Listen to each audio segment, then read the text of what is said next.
Hello, welcome back. We've got, you won't know who this guy is. This is one of my other best mate. You saw James. This is Fabian. We spoke about you on the podcast, actually. Yeah, I know. And now you're here. I know, man. So, we've got some same questions, some different questions. Okay.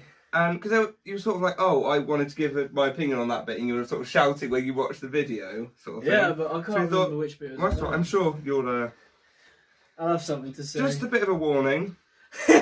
There's going to be some vulgar language in this because, this is not just coke, and... No, not drugs. No. No drugs. Basically, it's not from coke, and it's quite strong. Video. But also, no filter on this guy. Whatever he thinks, he will say it. There are a few things that I will blur if he says because they're too far, but... Get fucking arrested, aren't I? But any, like, sort of, I'm going to say, like, casual swears, like, fuck, shit, they're all going to be said, and I can't be fucked to hear them. Oh, so, fucky fuck. Oh, look at me, I'm on. Got some big right, bollocks so, right, let's get started. So, first of all, do you listen to any podcasts? I listen to the happy hour every now and then. Love the happy hour. If I'm being honest, I don't actually mind it. I think it's alright. I mean, that being said, they did do a peak one the other day, didn't they? I'm just going to fix that because that table's not secure. About the child abuse. I saw that one. That was a bit... Oh yeah, that was... a bit fucking peak, wasn't it? That's what I like about happy hour, is it's... I like when people get touched up. I love happy hour, mate.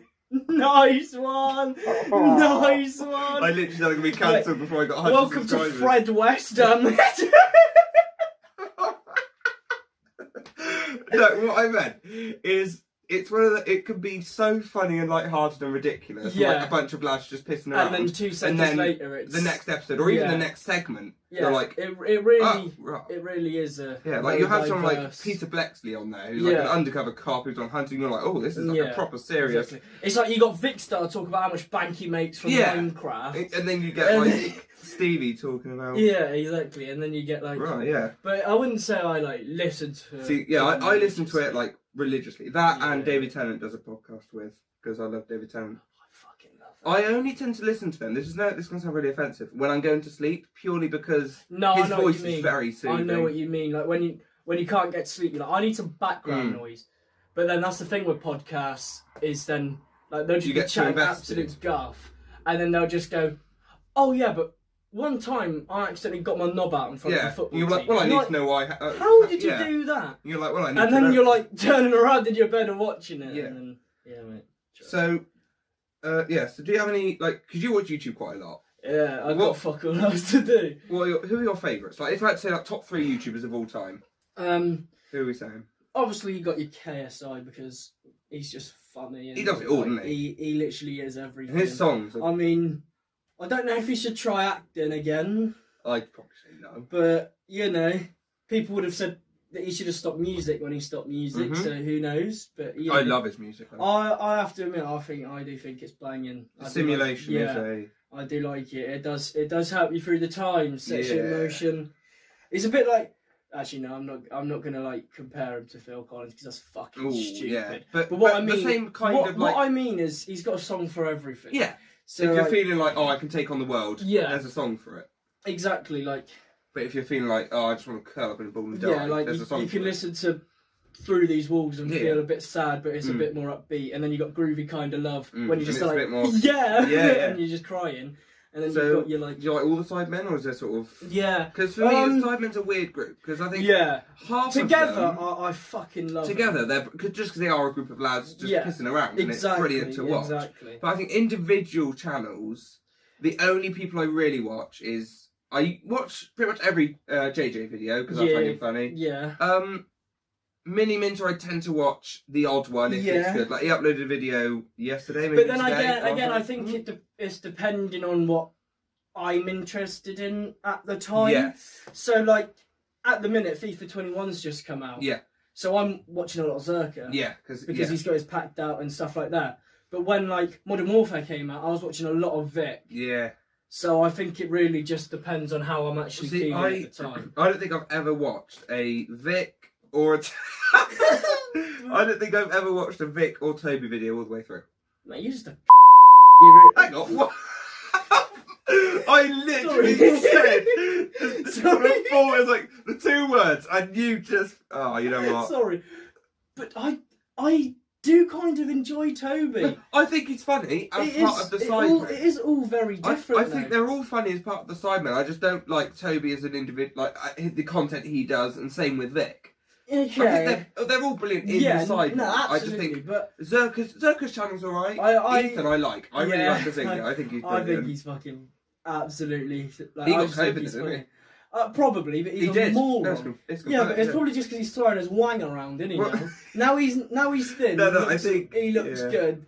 He's just like, I'm gonna get pussy on pussy, and I think. Well, they had to test everyone there. Yeah, because it was after the Fall Guys in real life videos. They had to test all the people who arranged that, all their managers, all the. I don't know what Harry's doing, but I do watch his channel when he uploads. He just actually needs to fucking do it. He hasn't uploaded in about half a year. He just actually needs to do it.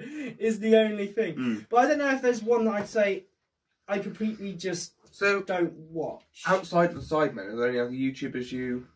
Yeah. So I have been watching all yours and James's. Yeah. All yours and James's stuff. Yeah. Plug. I'll leave James's channel up there. Subscribe, fam. If not, fuck are you doing? You've been told. Exactly. Get on to it. Oh, mate, this is good. Because we like Super Carlin Brothers. I will watch the odd video. Yeah, see, some of their like the Jay versus Ben's are good for background music. Yes, I listen to them almost like a podcast. Yes, I know. If I'm doing something, I'll just check it on the background. When they put on like a theory, it's like.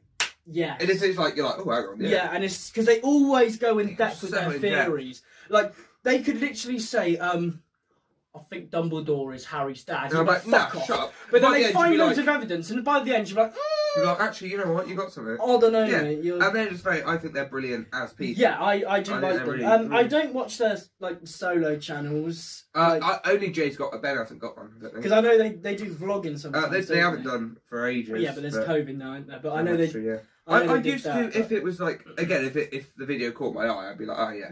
Yeah. But there was the one where his son was born. I was like, oh, I want to watch that because I want to see what his son. Didn't he have twins? Yeah, he had twins recently, yeah. So he's got a son and twins. Living the dream. Exactly, mate, exactly. So we move on from sort of YouTube and podcasts. Yeah. So you're a bit of a theatre man. I am. Yeah, so I got some questions about your sort of life in theatre. Okay, my short span. Yeah. But it'll go on. Hopefully. Yeah. We play. Imagine that, you get really famous and be like, yeah, I had him on my podcast, mate. I'll come back on. Oh, yeah, we're really famous. I want to get Joe Miller on. Joe Miller, if you watch it. Oh, should we actually? Talk about his dance career. Yeah, no. Genuinely. I was really upset I couldn't watch Spirit of the Dance, to be fair. So, what is the... What's a theatre? What is theatre? What's a song? What is your favourite show that you've been in? Oh, no. Yeah, I knew this was gonna... Now, do you mean professional, semi-professional? Any show you've done, what was your favourite? Bollocks to the rules. Mate. That was a niche reference. Yeah, big up Lord of the Flies. So I've been in Lord of the Flies. Has he? Big up. He's not watching this. Can we get so on? Yes. Yeah, we actually can. I'll sort it. The thing is, I did a beautiful show, which was basically like... just like a medley kind of thing, but we basically had like 2 sections. Yeah. So basically we had pretty much the second half of the first act. Okay. So like the little ones did their bits, and then we had a 45-minute segment, which is where we did. Was that the video? Which is when we did it too short, the first one, because the second one was too fucking long. And that was the Les Mis. Yeah. I might be able to put a clip in here. You might actually. I can send you the video if you need it. I'll put a clip in of this legend. And then so obviously that was the end of Act 1. Yes. Then Act 2 we did My Boy. We did Phantom. Ooh. So I think my favourite show I've done would have to be the mashup of Les Mis and Phantom. It was phenomenal. Opposite end now. So good. Which are the worst ones I've done? The worst one you've ever been in? Whether it's professional, semi-professional? No. Whatever. Obviously, I loved doing all of them. Especially ones I did at BSPA. Yes. Just because they were all my family. They all were my family. It's like you grew up there, didn't you? Exactly. Like, you were there for so long. I've been there for fucking eons. Eons. So it feels weird to not be there anymore at the minute. But I think the one I'd say the worst one. See, we used to do Oliver and Annie all the time. Oh, yeah. And that used to get on our tits. I just hate any musical that's primarily children. It used to get on our tits because we did it so often. But we did do that more when we were younger.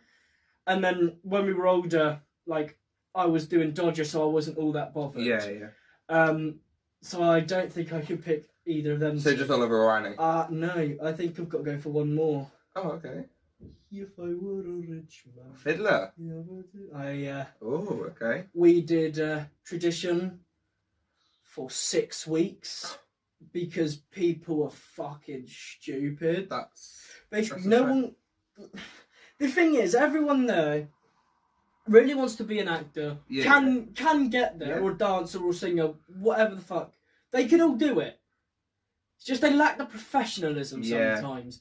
Now, I'm a bastard for my phone. Yeah, okay. I am connected to my phone quite a bit. If I was in the room, I was in the room. Yeah. Do you know what I mean? Yeah, you were there. Some people need to defer when they're in the room and when they're not. Yeah, I know. So even when I was doing, when I was doing Aladdin recently, and I only had the small part before they chucked me into Abanazar, I had 2 scenes. So I was okay to know I was in scene 5, and for the first 3 scenes not pay 100% attention. Yeah. But as soon as it was a scene before my scene, I was into it. Yes. I needed to know what was happening before, exactly what was happening, where I'm going, what I'm doing. Some people hadn't quite, I don't know if they'd not matured enough to know that they need to get the fuck off their phone, basically. Sort that shit out, basically. Yeah. But, so I don't know, like everyone there has the opportunity to get where they want to be. They just need to get their head in the game. But that's what pisses me off. Oh, there was one time. There was one time. I need to check my phones. There was this one time, right, Magique. When John was going fucking ballistic. Yeah. Like, he was at the top, and he was basically like, "Get off your phones, or I'll fucking shank a man." Is basically what he said. Like, he was going in. He was like, "Jeez. If you're in that world, you're not in this one, and you need to be in this one." And it was fair enough. Yeah. As soon as he finished his rant, everyone was. He sat down. And he's like, "Yo," and we're all there like, "John, big man, what are you doing?" But obviously it was like a thing he actually had to sort, because obviously he's got a lot of stuff to sort, because obviously where it was, he lives there and everything like that. I am listening. I think it was just like electrical work, or someone was calling him, so it was a phone call he was expecting, had to answer. It was just the fucking timing of everyone get off your phones. As soon as he went diddly-diddly-diddly-doo, and he was like flipping his phone. So what? Yo, Moji. He definitely went, yo, Moji. Like, yo, Moji. Okay, so same sort of idea, but with roles and not shows. So favourite role and least favourite role that you've done. Ooh. Again, I think this will fall into the same thing. Oh, what? Because my least favourite one, when I was doing Fiddler, I was... Oh, yo. What's his fucking name? I don't know. He's the Donny who comes from a different place. You know what I mean? Donny. Like, I don't know what I've got personal. The Donny who comes from a different place. So the Donny who comes from a different place. So everyone else is there speaking Russian. I'm like, I fucking love speaking Russian. Oh, you've told me this. And they turn to me and they're like, "Yo, my G. You're not speaking. You're not Russian." I'm like, I was fuming. I was like, "You chatting guff now?" Oi, John. Oi, John, big man. Wanna speak Russian from? But I think that character was so boring. Yeah. And I did fuck all. I'd have to say it was my least favourite. So what's your favourite? No. I've done quite a bit. Yeah, you. Not in like a sucker my own have done a lot. I've just really... I don't think I would have to edit this at all. I might not. So I might put it up tonight. Like, I was meant to be Piangi and Raoul in Phantom, and I was meant to split the Piangi with someone called Ellis, And his chick, he was on Britain's Got Talent, remember? Yeah. And he was like, individual. Yeah. He is a legend, though. He was alright. What? It's made of penis, hasn't it? Get it down you a bit. Oh, fucking hell. I thought we had a long time to... This is the only drink we've got, fam. I can go get another one. I don't know if you like gin. I don't know if you like gin or not. No, I drink. Do you like gin? Yeah, gin tonic. Yeah. Nice one. We're going to have that ad break. Fuck! Okay, so... oh yeah, so my favourite one. Yeah. See, I've also done, like, a medley thing from Miss Saigon, and I love Miss Saigon. I really do. My mum likes Miss Saigon. And all the boys together was just... all the lads together, we all knew each other, we all understood each other, we were all, like, mates, all G's. So to be able to go out on stage... with your mates and show that and sort of... and just go out and go there's one role I'm surprised loads of different people. Which one's that? Eddie. Yeah. Because you loved that role. The thing with that is just context. Made in Dagenham.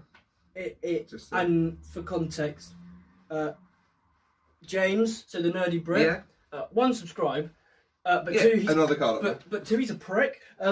Because he made the wrong decision. Yeah, actually, don't subscribe. Unsubscribe. So no, don't do that. No, don't. Be a G. Be a G. But basically, he picked the wrong choice. He picked the you can either do play or musical, and he picked the play. And you don't know what the play or the musical. You don't know what they are. And we were all pissed when they said Made in Dagenham. We were like, what? Yeah, but that was my fault because again at BSPA I'd done Made in Dagenham. You've done a medley. But I did a medley. But the only people that they cast was Eddie and Rita, and they basically gave it to one of the older ones. Who just turned around to me and the rest of them went, yeah, there ain't a part of you. And we were like, that's not. But it turned out to be the best show I've done. It was fucking amazing. Phenomenal. So I'm surprised you didn't say Eddie. But the reason I haven't mentioned it is because of the one cock up I did.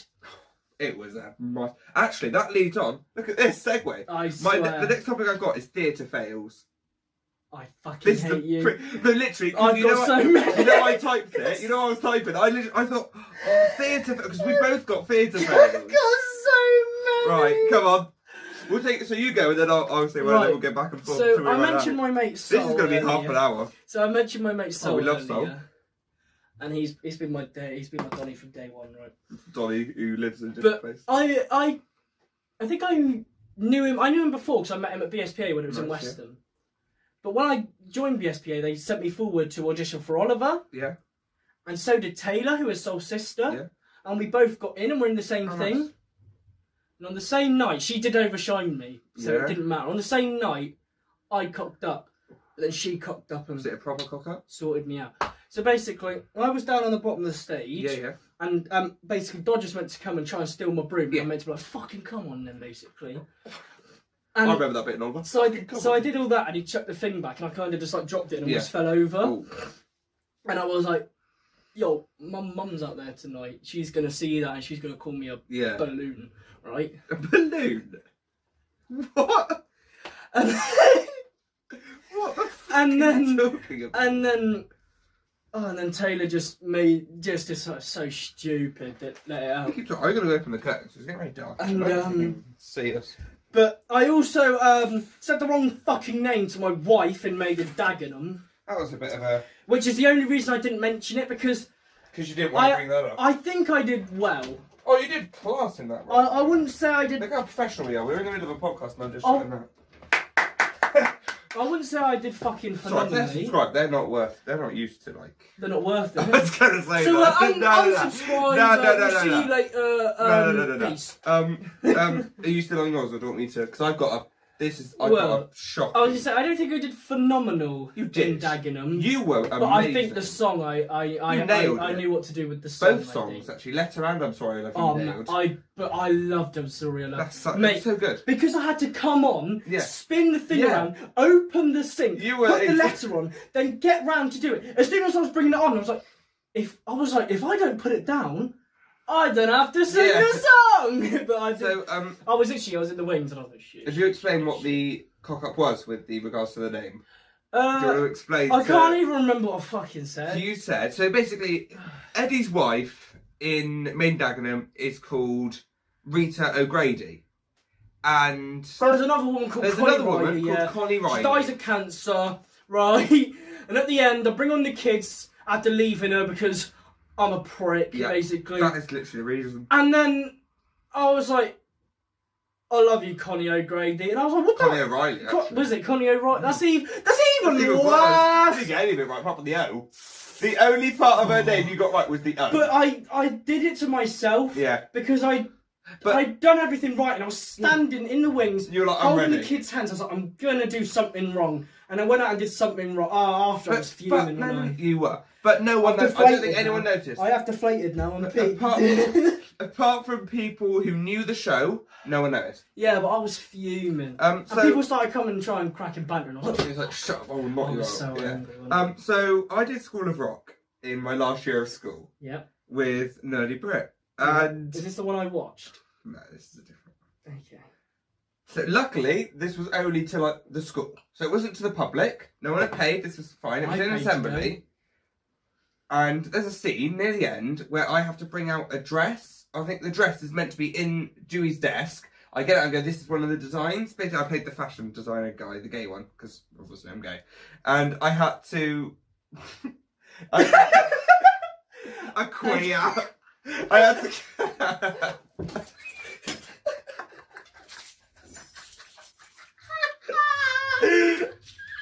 Have you done that already? Yeah, but that's not it. I'm just a moron. Anyway, I had to get this dress out of the desk and go, this is the design.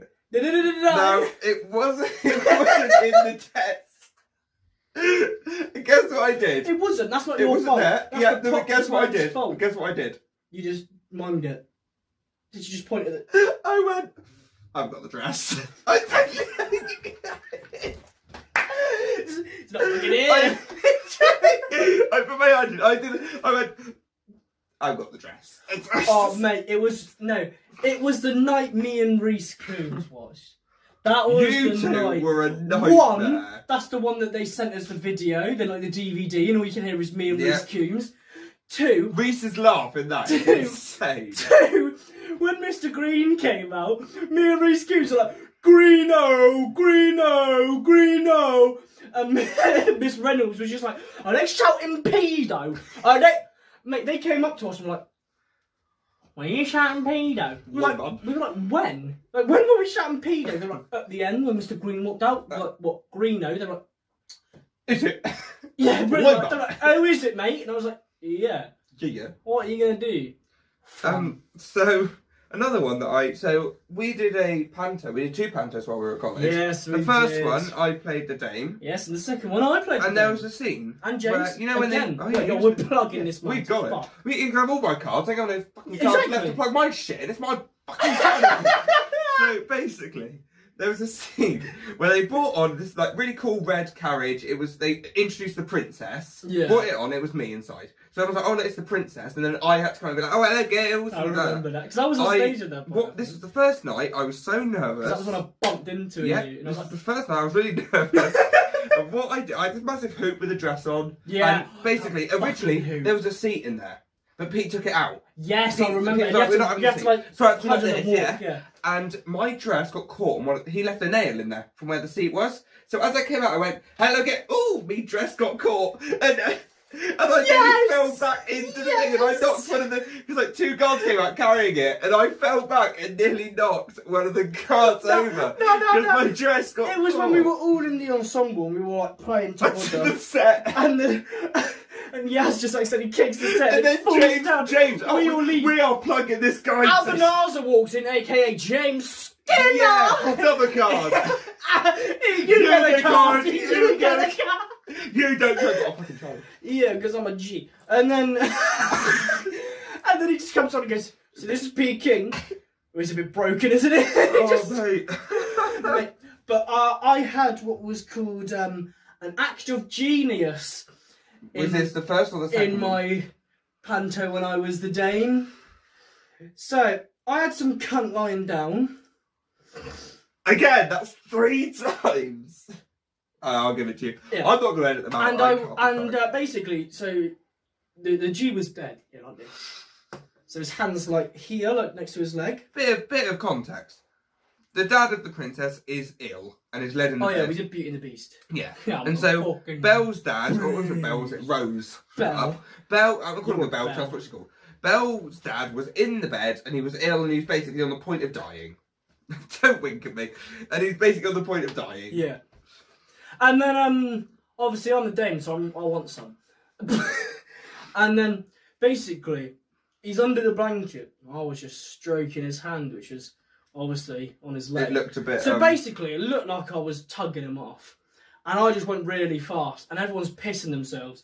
And our choreographer was going mental. Basically, someone's meant to talk to them and then I'm meant to show their feet and show them they're talking to his feet, not his head, because they're talking to the wrong side of the bed. They're fucking stupid. Obviously, I'm pretending to absolutely go ham. So I just pulled it up over my hand and just showed everyone I was stroking his hand. It was a literal stroke of genius. The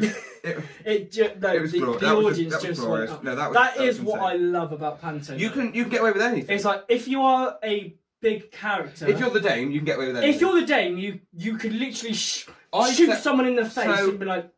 Actually, yeah, when I was the dame in the first panto, if you've never been to a panto before, first of all, you're missing out. Yes. There's basically an audience song. And usually they split the audience into 3 groups. And they go, you sing this bit, you sing that bit, I sing this bit. So what we did is we had the 2 comedy duo, they were called Me and You. And they had them, But I'm me. No, I'm doing this. So they were on the other side and I was in the middle. And the line is meant to be, you take the left side, you take the right side, I'll take the middle. What I said on the last night was you take the left side, you take the right side, I'll take it up the back side, is what I said. It was when I said it in rehearsal. Yeah, at least. Do you want to talk about your rehearsal fail? Babe.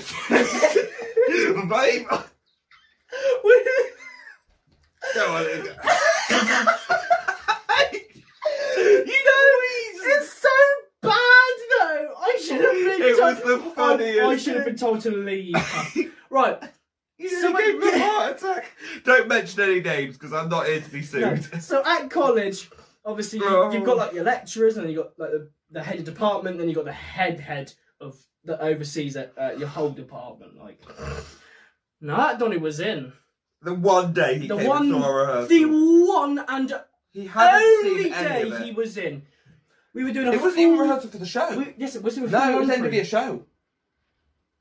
It was the end of it, yes, because it was after, because we'd just come from everybody because that's why it was too late, that is true. Because you weren't used to the track. And we were doing the full run-through of... It was like a medley. It was a medley of our show. And there's a song in Dagenham, again, fantastic musical, listen to it if you haven't, called Viva Respawn. And our dance, we jumped, so we had like 4 at the front and 3 at the back in the middle, I think, and then we did the Viva Respawn, and then we did the side clap, and then we spot round. So I was right at the front, you were so on the left corner. And because I'm used to the actual track rather than this fucking shitty medley... This was so funny. I just jumped in the front, balls to the wall, going for it, and went, Viva Reese! Shit! Because I came in too early. And then he clocked the guy and went, fuck!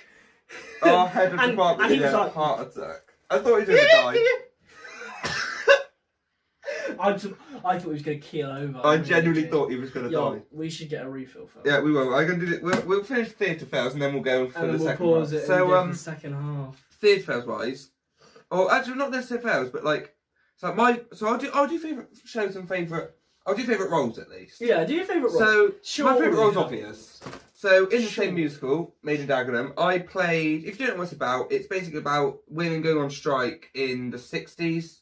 Because they're not being paid equal amounts, and it's a real story, and it's such a good story, such good songs, it's all brilliant. And basically, in there is the Prime Minister at the time, Harold Wilson, and in the show he's portrayed as a bumbling old fool. Because this wasn't actually written, but I did research. You knew. So he had early onset dementia or Alzheimer's at the point. This is what, if you want to be an actor, that's what you do. You take your script, and our director told us, and you dissect. Our director told me not to do it. I know, and she I was like, no, that's not what he had. I was like, I've done the research. It's like, look at this, fam. So he couldn't remember, he acted like an idiot. So he acted like an idiot. We'll talk about it in a minute. Yes. And does it count as a fail or as an epic win? It was improv and it was amazing. It was fucking phenomenal. And yeah, and it basically gave me a chance to just piss about. And I just let you do what you want. Yeah, it became you. It was basically. I felt like I was in a panto. Yes, because he was so like he was a pantomime character. He was a caricature of Harold Wilson. Yes, absolutely. I had to walk like this. I had a massive coat on. It was brilliant fun. You should have had a pipe, but we won't talk about that. I did have a pipe. Yeah, but not for all of it. I did. I'd never had that pipe out of my hand. Did you bring it on the whole time? But you weren't supposed to. No, but I did. I'm glad you did. And but then I wasn't in very much scenes with you. And no, that was a bit upsetting. I know. There was this bit. Other than right at the end when you weren't meant to be on, you just came on. Yeah, what's going on here? Women are talking. Yeah, great. Fuck them. So. Hang on, no, that is what he said. Yeah, I'm not because at saying... this point in time, when he came to join me, he was a massive... Basically, Rita was saying, "Yo, big up the women," and we were like, "Fuck off!" And then by the end, we were like, "Actually, no, you know what?" Yeah. So by the time he joined me, it was fuck women. There was a scene where I was on stage, and Barbara Castle, who's basically it was his right hand man at the time, right hand woman. How's the reference? Funny me. And basically, she was like, "Oh, get out! You're not welcome." I was like, "It's my fucking obvious, love. Are you now touching Harry Potter? That's mental." So, I'll just stroke it as one. So basically, nice one. I walked off and I went, "Yeah, cheers, love," in rehearsal, and I kept it, and it was improv, and it was a stroke of genius, and that's great. Nah, actually, that was my fault. Look, he was face down, ass up. That's the way we like to. You had him stood up. He was meant to be like that, hiding from Aragog, and Ron's like, "Oh shit, it's a spider." Oh yeah, well, let's get him. No. Oh yeah. Oh, no. There's the thumbnail. But to be fair, yeah, your cheers, love, was only kept in because of you. Because I told you. But it distracts me every time I did it. You're like, basically, it wasn't in the script. No, but obviously his character is meant to hate women because he's old school. Genius. But he's got a woman being his right hand man, so he's a bit. It was like your active genius in Panther. Yeah, it was something that happened. But he was a bit pissed off, and for no reason. It was. We would. Oh, okay. So. I've never said this is really horrible. You fucked yourself now, go on then. Yeah. Carry on. Oh no, I'm actually royally different. Anyway, so it was a random act of... Yeah, I'll cut that. Random act of genius. I'll say it if I don't want to keep it in, I'll cut it. So basically, oh shit, no, because I know she'll be watching. Who? Ellie. Oh yeah. Well, she was playing Barbara. Right, so she was playing Barbara, and the way Barbara Castle as a person was very like, I'm in charge. Basically, she was fucking annoying. Yeah, she was, I'm in charge. I don't care if it's your office, I'm in charge. And Ellie played that amazingly to the point where I started to really hate Ellie. Just because I was like, you're so good at this character that I'm genuinely fumed at your character. Your presence is pissing me off. Not because of Ellie, because I know she'll be watching this. Not because of you, but because of how amazingly you played the annoying character. I was so annoyed at Barbara. Yeah. Not Ellie, I was so annoyed at Barbara that I was like, when she went, the door's out, I was like, yeah, cheers, love. Because I was like, you're a fucking cheers. Nice. And then he went, cheers, love, and came. And basically, as soon as he said that, I was pissing myself. Yeah. And I was on the floor. And he came off, and I went up to him, and I was like, Fraser, whatever you do, keep that line in. Because that got a laugh. Every single night, that got a laugh. And that's another thing. So when you do comedy, like you would have got it in Panther. Yeah. When you know it's good, and you're like, it's funny, when people laugh, who have seen it before. Yes. Like when we did rehearsals. Yes. And the people that are sat watching it, who are also in the show, when they laugh every time, you're like, right, this is actually funny. Yeah, like for me, hearing Joe's laugh when we were doing the actual show was exactly what we needed. He was the choreographer. He was sat in the room the whole time. He was brilliant. If he still thinks what you're saying, how you're delivering it is funny, 5 weeks later in the show, and you are doing... If the people that have seen it constantly every day for 5 months while you've been rehearsing, if they find it funny every time you're doing something when you do it for the first time for someone who's paid, they're going to laugh. You're doing it right. I think that sums up some sort of theatre section. So we're going to take a break here, get another drink, and we'll come back for part 2. Alright, mate. You won't know because I'll just cut it in. I'm excited. Yeah. I'm enjoying it. Yeah, we're excited. Right. I will not give them out. Do you want me to do it, mate? What? He started on you, fam. Don't break my water. A few moments later. So, mate. Yo, what it is, motherfucker. We've now got a gin and tonic each. Water each. It's not. So that's sort of all the theatre. Are there any other theatre things? No, I fucking love theatre. Yeah, theatre's cool. I really do. But is there? Oh, hang on. I've got a musical theatre playlist. So click up there, watch all the videos and that. Good. Look at that. But if you are aspiring to be an actor, inspiration. Here we go. If you are inspiring to be an actor, that is strong. Look into MT. I don't know. That sounds weird, but I'm doing acting through song really helps. It's important. Really helps you connect to emotions. Yeah. With musicals, you act, and you don't have to be a good dancer. I can't dance. I can't dance. I can't dance. We're both terrible at it. Toffee, exactly. We can't do it. But when you go into MT and you just do a bit of movement, you get a bit of a feel. Now, you won't do as much hearty, acting in MT as you would acting, which is why you still do acting. Yeah. But that's not the point. Definitely get some sort of tune in your throat and get some sort of movement because it will take you far. I can't sing, but I can hold a tune. See, no, I'd say you can sing. The problem is me. I can't sing as me.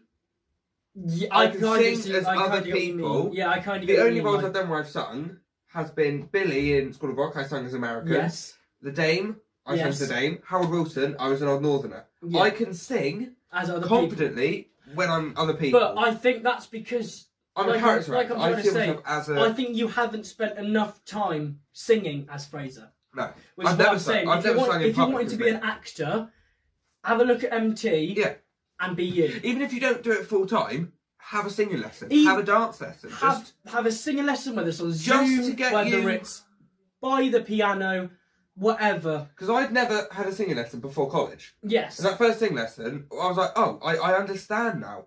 Because before, I was like... Literally, just understanding the terminology, especially for blokes. If you have already broken your voice, start singing. Yeah.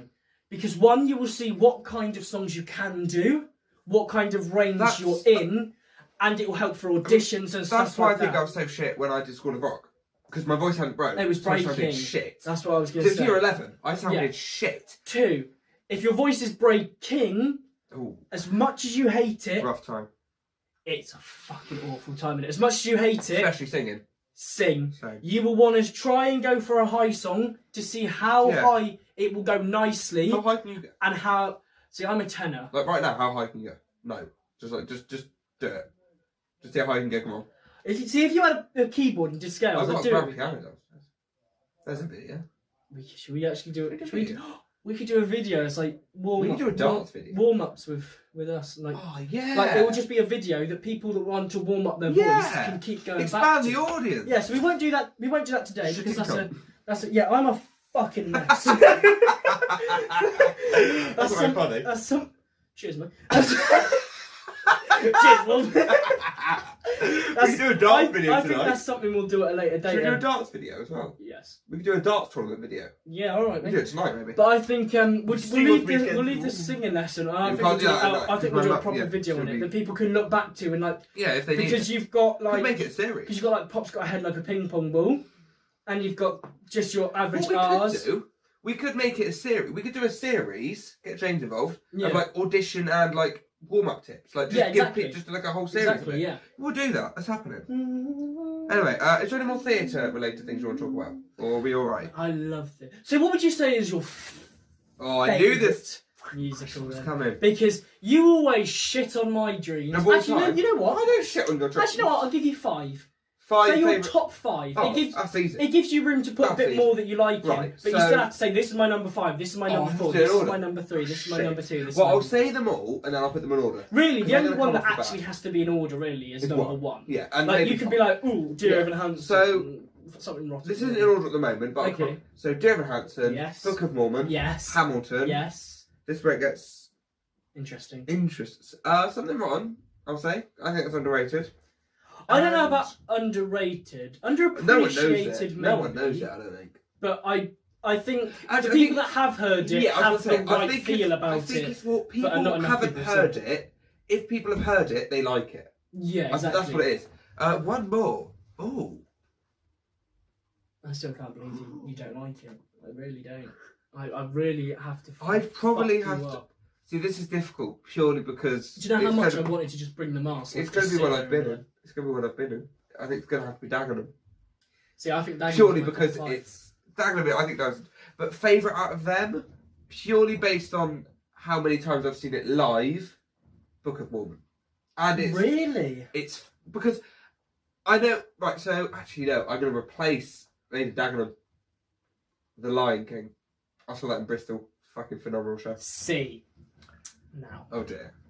I saw it in London, Lion King, and it was fantastic. Mm-hmm. However... Actually, there's one kid that pissed me off in the Lion King. I'm going to talk to that. However... Pissed me off. You knew what you were getting.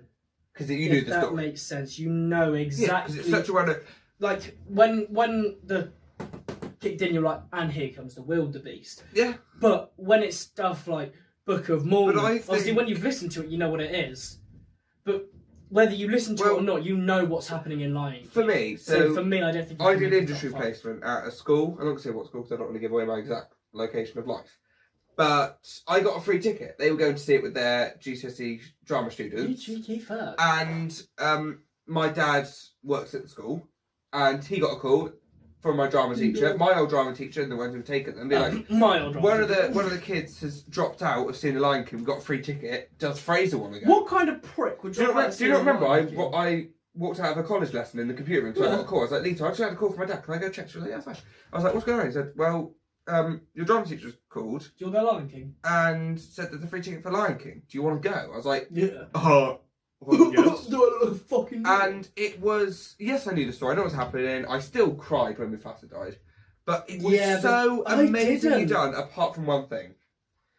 The kid who played young Simba was the most British-sounding person. Right. And then, directly paralleled by adult Simba being the most African-sounding... I was like, what has happened here? Because you don't age, and what... So while we're on the topic of Lion King... It made no fucking sense. I was like, how have you gained a strong, dark...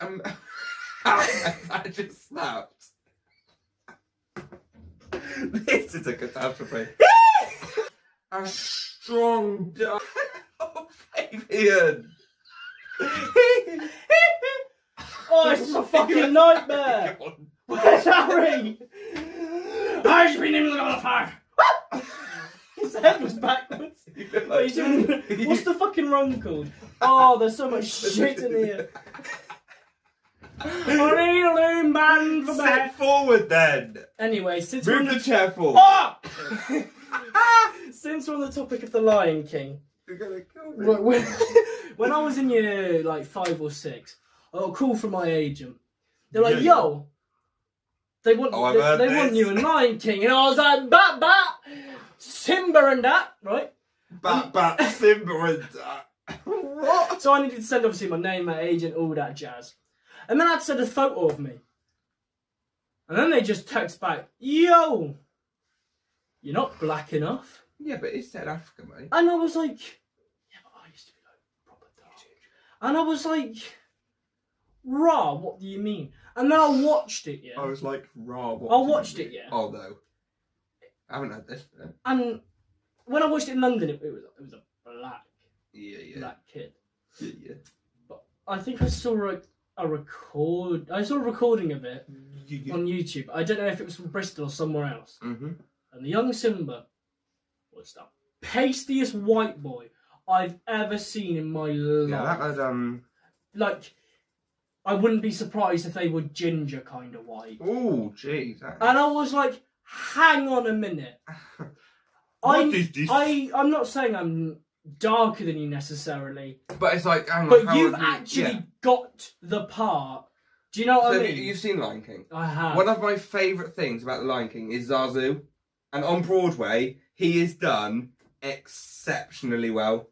I think the puppet and like the suit that he wears, it's so amazing. Yeah. And I think, usually I don't like... I've just said it. Is that Harry? You've said it now. Mate, it was, but from a completely different set. Yeah, maybe we should just change things up when I'm here. Yeah. I don't want a cosplay. Yeah. Oh yeah, sorry. So basically, so's the X-Wing, but you haven't paid attention to that. Yeah, I did, because I came in and you went, there's flying Lego. Oh yeah. I love flying Lego. Basically, I haven't got any room to store it. Yeah, but that's what it is, mate. Well, what are we talking about? Top 5 musicals, Lion King. What are we talking about Lion King? I was saying how I saw the Pasties White Boy, and then I saw a recording of it somewhere, and I was like, you've actually got... Look at that. I think the puppetry in it is amazing. Circle of Life, I got goosebumps as soon as it started. As soon as the spotlight came on Rafik and she started singing, I was like, you know what? I agree. I think the... And they all came down the aisle. But I think that's kind of what dumbed it down.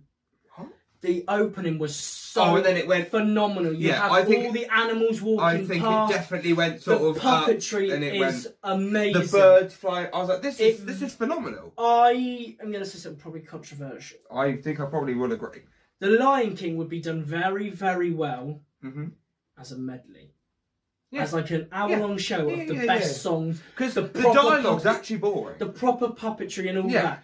Because when they get into it, they kind of give up, and they have. Because it's like, because you get the end of like Circle of Life, and it stops. And then blackout, and you're like fucking. And then it slows down, and you're like. And then there's nothing on stage. And then it's just Simba running around, and you're like. And even the wildebeest is just a thing with pictures of wildebeest. Well, actually, that was the shittest representation. Do you know what I mean? Like that was the worst representation. So top 5. Actually, I'm gonna take Dagenham back and leave Lion King. So top 5. Lion King's still top 10. But it's not top 5. So top 5.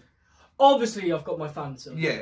The Phantom of the Opera is here. I've actually been listening to it more. I've been trying to get into it, actually. It is good. So I think Phantom's got to be up there. Yeah. It is my number 1. Oh shit, I forgot one. Maid and Dagenham is up there. I'm gonna say... See, I also like Book of Mormon, but I'm trying to be a little bit different. No, yeah, but I don't want to have the same 4 and then one different. Haven't. You've got Phantom. I've got Phantom and Maid and Dagenham, so I don't want the same 4 and one different. Miss Saigon, I really do love. Yeah, I was expecting Miss Saigon. If you've not seen it, you should see it. It's a class show. Phenomenal. Because I've done it loads, and it's my mum's upbringing, it does have a special place in my heart. I know where this is going. I have to say Joseph. I knew you were going to say Joseph. I have to. It's in the top 5. That's in my top 10. It's in the top 5 somewhere. Now the last one, it could be fucking anything. Got to pick one, because I've got one that I missed out, and I'm going to replace Dagenham with one. See, we could always go back and change things. But this is what I can't believe I forgot, and I'm ashamed of myself. Phantom, Dagenham, Miss Saigon. Yep. Joseph. Got one more. Hey, Joseph. Won't you tell poor Pharaoh? What does this crazy dream mean? Oh. Yeah. And I think I've got to say Shrek. Oh, I forgot about Shrek. So I think my number 1 would be Phantom. I didn't even say my number 1, did I? And then I think my number 2 would be Joseph, just because of how close it is to me. Number 3, I'll probably have to go Shrek. Yeah. Then Miss Saigon, then Dagenham. So I didn't rank mine, actually. I only said that... Fuck's sake. Rona. Oh yeah, could you sneeze me and get Rona? It's alright, you're in my social bubble. Yeah, support bubble. So ranking mine, I'm going to say... Hey. Getting me gin. I'm going to say... Book of Mormon's first for me. Okay. Hamilton. Okay. One I forgot, Come From Away. Completely forgot From Away, I fucking love it. Then for me, Shrek, and then Dagenham. Come From Away for me is... I'm seeing it in London next year. Controversial time. I've listened. To Come From Away. All of it. I find it so fucking brilliant. And I thought it was okay.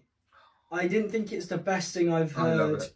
And I didn't think it was the worst by any means. That's fair. I'll give you that. But it is one that I'd happily go and watch. I don't see it in London. Understand. I might be bringing you and James. Ooh. Because I've got a free ticket. My 18th, I've got a free ticket for the show. Mentioned I want to go see Come From Away, so I might take you and James. That. Mum was like, well, so we could do a proper weekend. We could do like Phantom and Come From Away. We could do like Phantom and Come From Away. Yeah, Come From Away is like I can pay for that. You know what? We'll do 3. Your one you pick is Come From Away, and that'll be free. James will pick one. Yeah. And then I will pick Phantom. James will probably pick Hamilton. He's going to see it anyway. Yeah, but he's going to see it, isn't he? I think so. But if it's still there, with that, it'll be very hard to try and get tickets for a weekend that's close that we can also get tickets to the other 2. It doesn't have to be weekend. Yeah, but what I'm saying is, do you know how it'll be very hard to get it in the same do you think we're done with theatre there? Kind of space. I mean, let's be honest, we will always come back to theatre. We might, we digress. Yeah. So this was a section I did with James. With James and I. Now I've stolen this song. Sorry, they didn't invent it, but like they do it on their podcast, the Happy Hour podcast. Yeah. Quite often do hypothetical questions. I don't know if you ever heard them do it before.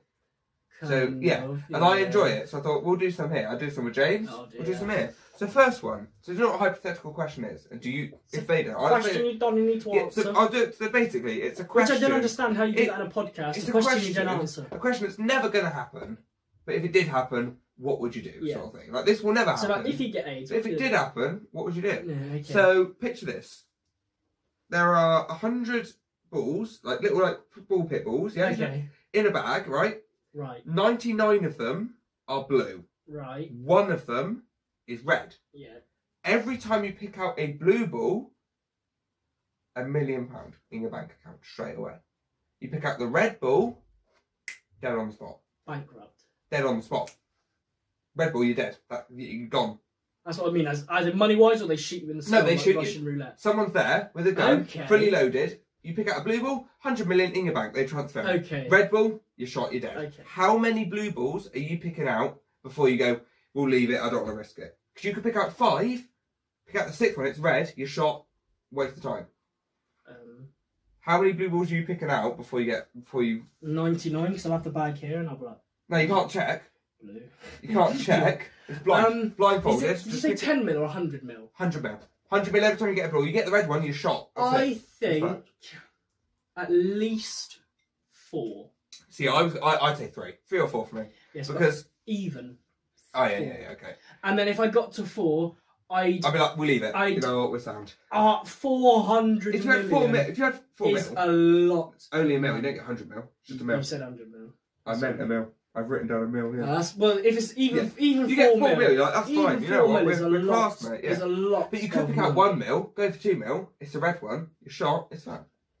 But I'd say 3 mil. But you can either die or you can live a life with a couple of mil. Yeah, I'd say 3 mil because that's you sorted then. Yeah, 3 or 4 mil. Any more than that, I think it's greedy. But I'd probably go for 4 because it's even. Yeah. And if I went for 5 and I got the 5, you got to go for 6. That one would. No, I think I'd keep that. And okay, cool. I'd split that mil. Yeah. And I'd give half to my mum, half to my dad, and then I'd have the 4. Cool. So this one is. Obviously, I'd help them with other things, but that would be them. Yeah, for me, it's like, well, if I get 4 mil, I can pay off the mortgage. Exactly, but like I could give them half the 1 mil and half each. Yeah. So that's your money, but don't worry, I can sort the house. You have a mad sesh. Exactly. Oh mate, do you know how fucking drunk we'd get? Took longer than I thought it would to go out, but it's fine. So this one is a bit weird one, but we'll go with it. So, picture this, you're going to laugh at this. There's a snail, right? Yo, I'm so glad you didn't bring this up to James, because he'd have bolted because it was African snail game. You ever had loads of African snails chasing you? No, James, we haven't. No, James. We were going to get him some for his birthday. I know too, so. So there's basically a snail, a normal snail, right? Stand on it. If it... Listen, you can't kill this snail, okay? It's hypothetical. Alright. You cannot kill this snail. If it touches you, you die. The following you snail story. Yeah. So, if you say, yeah, I'm happy for that snail to follow, if it touches me, I die. If you take the offer, you get 10 mil. But you have to live knowing this snail. So it travels at a snail's pace, but wherever you go, it will be following you. And if it touches you, you don't. So would you take it? So I could be in this shithole of a town. Yeah. Get 10 mil. Yeah. Go to Bristol Airport. Yep. Fly to Jamaica. Yep. And it would be going from here at snail's pace to try and get to me. Yep. So I have a good 5 years. Yep. And then I go to the Netherlands. But you're constantly on the move. And have a you can never settle. But you can never settle down. But you get to see the world. In your whole life. Would you not be constantly... How are you going to sleep? No, the snail could be coming to get you. I wouldn't give a shit. Because if say I've been in Jamaica for 2 years, and then I go to the Netherlands for 2 years, and I'm in China for 2 years. But say you're there for 2 years. Once you've been around quite a lot of the globe, I'll be like, I've done a lot in my life. So you're happy if you die? If I was to go now, I've done something, I've accomplished something. No, I'll give you that one actually. Yeah, that's fair enough. I'll give you that. Yeah, mate. So this is the last hypothetical question. Ooh. This one could happen. Unlikely, but it could. Hypothetical, but true. Well, it's like sci-fi, but it could. Fuck off. But it could happen. Yeah. Say there was a zombie apocalypse right now. Yeah, I would. Like if they went, like say the all TVs on. They were like, guys, zombie apocalypse, get somewhere safe. Yeah. You were here. Okay. You can't you haven't got time to go home. You're here. What do you make sure you've got before you leave? Like say my dad can drive us. What would you make sure you had from this house, and where would you go? I'd make sure I had a baseball bat. You don't have a baseball bat. Don't mind that. You drive to yours. Yeah, exactly. Kill Phil. Sorry, Phil. Go to the Regency and wait for all this to blow over. Also, if you haven't been to the Regency, go. I don't know why. Just go. Most of my own is from America, so I don't think they'll be able to. Then come over and have a good drink. Right. Anyway. Sorry, but let's be honest. I was watching this. Just before he goes, I don't believe any of this. I was watching this video. 50% of Americans love you. This person going into a 5-star restaurant in America. Yeah. Mate, it looked wank. Yeah. I looked like I'd get a better steak from fucking Spoons. Oh, I love Spoons. Yeah, but the Spoons. They don't even have spoons in America. Yeah, but Spoons. They have spoons. Yeah, because they didn't deserve it. How do they cope without spoons? I couldn't cope with that. Because they have a fried chicken and waffles. They're probably like, oh, what do you mean? Like cutlery? Like how do you? I bet they eat with a spoon. But anyway, yeah. So so you baseball bat? Anything else? And then just shanks. Okay, and where would you go? If my dad was like, where do you think we should go, Fabian? Supermarket. What, to hide out? Yeah. Fair enough. Because if you barricade up a supermarket, yeah, you've got all the food in there. Yeah. You've got someone to piss. Yeah. Someone to shit. Yeah. People can try and come in, you batter them. Yeah. So if things get really bad, you can lock yourself in the fridge. That's true. Or freezer. So I've got one. So I would get a garden spade. Yeah. Pitchfork. Yeah. We've got records in the loft. I've seen Shaun of the Dead. I know what exactly. Get them. Any gardening equipment, knives. Get all that sort of fun stuff. The weeds. Get any food and drink. Get tin food because they won't go off. Yeah. Any tin food you got, take it. I love tuna, so that's yeah, of course. Tuna wrap. Oh, yeah. I'll come then. Take some form of cutlery so you can eat something. Get it in the car. And do you know where I'd go? What? I don't know what it's called. The island. Is it Steep? Yeah. You know those two islands? Yeah. Go there. Because you're on an island. Yeah. Zombies can't swim. You don't know. If they can, they're going to be slow. Yeah, and you can. You're in the perimeter. But we don't know when people have become zombies. There could be someone that's in their jet ski. Yeah. Someone came and bit them. Yeah. They turned into a zombie. But anyway, I think if you're on an island, you're safer than on land. That's the only thing I don't get about zombie films. Is say I'm me. Yeah. In a zombie film, I'm just me. Yeah. And I get bit. Yeah. Why am I now like? Because surely I'd be like. I can do things. I'm just a zombie. Do you know what I mean? Yeah, I've never quite understood that. They bite you and then. Surely, if I was very good at science, I should still be able to be very good at science while I'm a zombie. Mm. I don't. Just if I ever get turned into a zombie, I will still do the channel. Yeah. It won't be any more on a leash it would not be any more lively. Like in Shaun of the Dead. Shaun of the Dead. That's such a shite ending. Leave you in the shed. That's such a shit. Cornetto trilogy. Rank them. Let's rank the Cornetto trilogy. There you go. I knew we'd get there somehow. Let's rank the Cornetto trilogy. Hot Fuzz. I thought you were going to say shit's everywhere. World's End. Yeah. Shaun of the Dead. I completely agree. See, Shaun of the Dead for me is going to be such a weird comparison. The same level as Toy Story 1, where it was the first one of its series. I'm so glad we're on this topic. So it was a bit shit. Like the first Toy Story, objectively, is not great. It's boring, I think. Sorry, it's boring. No. And for me, Shaun of the Dead is a good film.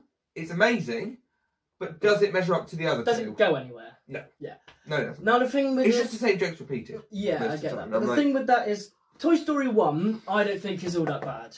Oh no, I should... I'm so glad you brought I'm just going to shut up. Toy Story 2... I just direct it to them. I'm... is a fucking masterpiece. I agree.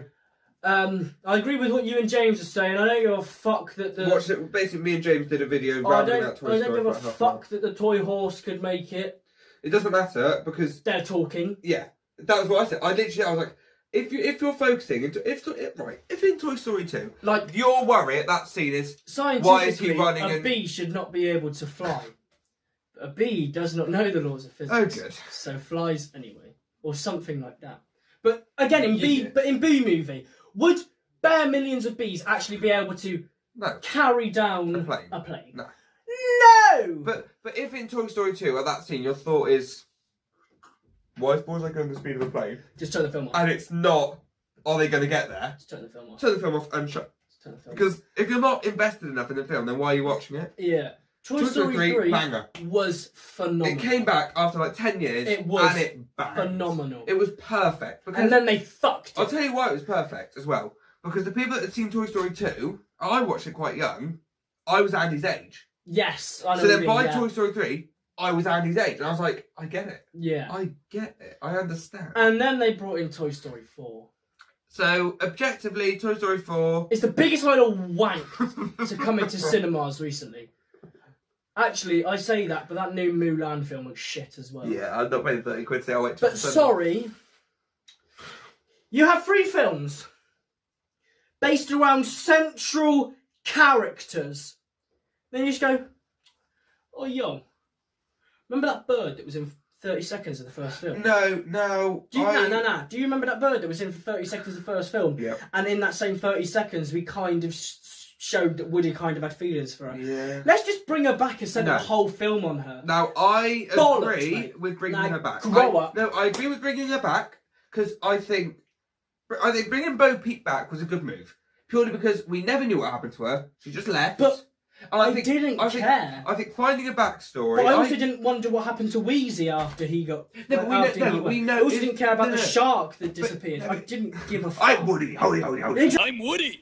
Howdy. I didn't give a fuck. But I'm not... So, we know what happened to Wheezy, though. Like, Wheezy got... Like, at the end of Toy Story 2, he broke his squeaker again. So he probably just got thrown out. But Bo, we never got an explanation for. So I think what they should have done, the backstory where Woody's under the car, if you haven't seen Toy Story 4, first of all, it's been out for a year, you're not a true fan. Secondly, if you haven't, don't bother. You haven't missed much. So the whole scene, quite early on, I cried, not gonna lie, when they were under the car. That was really emotional. When Woody was saying goodbye to Bo, she's like, I have to go, it's like what a toy does. That was quite an emotional scene, I think they did it really well. Well, with the RC car? Yeah, well that bit, and then when Bo, when they were under the president's car, she got into the box, I was like, that was perfect. I thought that was a really good scene. Okay. Strong scene, emotional, nice one. Strong scene. Yeah, and then I think just the rest of it was quite like, it was almost unnecessary. It was like, I get that Bo Peep meant a lot to Woody. What we have to remember, and what clearly the producers and directors should have remembered, is this is the last one. They have said, unless obviously because they're films, they can go back on it. They can go back on it. But as far as we are aware, this is the last one. Was it a strong end? We did not see how strong. Obviously, from the 3 films, we know how strong Woody and Buzz's relationship is. But I think they should have been working hand in hand. That's not even my biggest problem. Showing how they can work together for the ending when he goes, nah, fuck the G's, there's poo, nanny. Fuck the G's, there's poo. So when he does that, there's actually a connection of, we've done everything together up to the last point. Well, the problem is that... Do your thing, but it was my main problem with Toy Story 4 is we didn't see any of the legacy characters. No, that's what I mean. They had nothing to do with it. And I was like, sorry, but Slinky, Mr. Potato and Rex are some of the best characters. If they'd have had... It wouldn't have been that bad. If they'd have got rid of the Duke Kaboom was class. Duke Kaboom. Big up Keanu Reeves. But he was a legend. Keanu Reeves is a fucking G. I think he was good at it. But what I'm saying... I need to get a Duke Kaboom. Get rid of that character, and instead, bring all the old characters back together working together again. I think together. I think seeing the relation of Woody and the new toys, Bo and like Ducky and Bunny, who are hysterical, Duke Caboon. Sorry, Bo is just a bit of muff. That's all she is. But I'm saying Duke Caboon and Ducky and Bunny, that worked. Seeing Duck and Bunny worked as like comic relief. They were funny. But I think if they had done that for half the film, nice one. I'm gonna smack this fucking thing up, fam. If they did it for half the film and then went back to the other toys, fine. But they didn't, and they didn't matter. And Buzz's whole inner voice was ridiculous. Because the first film, the point of that film... He thought he was a Space Ranger, was he thought he was a Space Ranger, then he realised he wasn't, he was a toy. Perfect. Sorry. And then the whole of the he's like, what was that inner voice? No, it's a programmed thing. It's not telling you... Another reason I think it's shit. We get the connection between Woody and Buzz in Toy Story 2. Yeah. Toy Story 1, they hate each other. Yeah. Fair enough. Toy Story 2, they're Toy Story 2, they're G's. Toy Story 3, they're like... Toy Story 3, we disagree, he's but we're Spanish. Yeah. I'm not a fan of Spanish. If they'd have spent that whole... Not the whole film, obviously. But most of the film making these people hand in hand, unbreakable bond between Woody and Buzz, but we didn't see it. The ending of Toy Story 4 would have been more disappointing. I think we should. But all we've seen is I've hated you. We're really good mates. I'm Spanish. See you, mate. Enjoy your. What I think we should have seen. That's all we got. What I think we should have seen is Buzz and Woody as the in between, not great friends, not enemies. Sort of like, look, I disagree with what you're doing. Sort yourself out, sort of thing. But not I hate you. Not you're great. And then by the end they make up, and then the To Infinity and Beyond, like that bit, that could have been emotional. I did cry because I'm a baby. I did not give a fuck. But I was like, that could have been so much better if Buzz had mattered. But because none of them had mattered... And controversial. Oh dear. They spent too much time trying to build a character around Forky. Oh, Forky. Than they did actually caring about their... Is Forky a good character? Yes, I think in the most part he's a good character. Is Forky a funny character? Yes, in the most part. Did they spend too much time on Forky? Yes. It was it didn't matter. The film was Welcome to Forky. Oh, and Bo Peep's back. Yeah. I think Forky's a good character. Did he deserve basically a whole film dedicated to him? No. I think it was a good character, especially like funny guy. You know, having Bonnie making it in like and it's funny because again it shows like people theorise what makes a toy. The fact that literally, if a child plays it and treats it as a toy, it will come alive. Yeah. Good. Good ideology. I'm glad we saw that. Yeah. Because it cleared up a lot of theories. Because it was just a load of shit put together. Because people are like, well, how do toys come to life? Well, right. So maybe it's the memories, the memories the kids put into playing with. Yeah. If I picked up this mic and started playing with it and treated it like a toy, if it was that would come alive. Yeah. Same with anything. Right. Okay. Give it a personality. It can become a toy. Glad we saw that, but it didn't need a whole film going through it and repeating the same jokes. So I'm trash. Yeah, we know. I really think they fucked it, if I'm honest. I really think there's so much they could have done with especially for the finale. Exactly. And I just think they were lazy and complacent and couldn't be bothered. It was a bit of a nightmare. It was shit. I have to say, it was bollocks. So that's all the notes I've got. Right. Are there any other... So we just talk now. Well, we've gone through all the notes I've got, so... Are there any other topics that you want to talk about, particularly? I mean, we were talking about Hamilton earlier, weren't we? So we put it on. Yeah. And we talk about your... yeah. Oh, yeah. So if you haven't seen the podcast I did with James, I'll link that there so you can go watch that. And a segment of that was we spoke about should Hamilton be performed with the same ethnic origin of the people who are in the Broadway cast. Yes. But always be played by a black man. Yeah. Same with Mulligan. Now, and Lafayette be played by... Should it... Yeah, I think the beauty of Hamilton is, one, the writing is phenomenal. The lyric... The whole... It is amazingly the whole thing written. Is super. Lin-Manuel Miranda has knocked out of the park with that. It's phenomenally done. He has created history. He really has. That is going to go down as the best, like the biggest Broadway musical of all time. The only thing is, it's been written, obviously, because back then everyone was white and the blacks, you know. I think the way he's got American then American now, perfect. Good, yeah. It's exactly what America needs, especially in this time. Oh yeah, that's it's exactly what America needs. Good message. Great message to the thing. Great message. Amazing. But is it always going to be typecast as Blur is a black person? If we went to an audition If you went for Burr... and there was a black person who was the better candidate, give it to them. But if a white person was the better candidate, give it to them. Would it be given to them? Well, or would it go to a black person? What I said was, if it's meant to be America Then, America Now, fine. America Now isn't all black. Exactly. America Now is everyone. The point of America Now is we are... everyone. We are... black, white, mixed races, everyone. Exactly. It's everyone in one place. If a Chinese person is the better Burr, why can't they be the Burr? And I think if the message is... I think the message of Hamilton is, it doesn't matter what race you are. Everyone can be anyone, In my head, I think it should be, it doesn't matter what race you are. If you can sing it, if you're best for the part, give them the part. Exactly. Unless gender. I think gender matters. You can't have a female... I think the only reason that is because they are historical, accurate people. I don't even think that's... but could you have George Washington, a monument of America, a pillar of society... portrayed as a woman? No. I said this in my video where I reacted to illegal Hamilton stuff. Yeah. And I said, Jefferson and Mulligan. But so did the room where it happened. That guy was white. Jefferson and Madison were both women. And I was like, right, okay, you're trying to be equal. But, flip it on its head. Yeah, but again, could I play Eliza? Again, we've got to think that as a school production. Yeah, but say like they did that... Dagenham, everyone needed it. But say they did that professionally. Yeah. Could a male play Eliza? No. Because they go, oh, that's ridiculous. Yeah. So why is it okay for a woman to play a man? It's just this day and age, in it, apparently. But why is it okay for a woman to play a man? But if I want to play a woman, they're like, well, that's ridiculous. Well, don't be an idiot.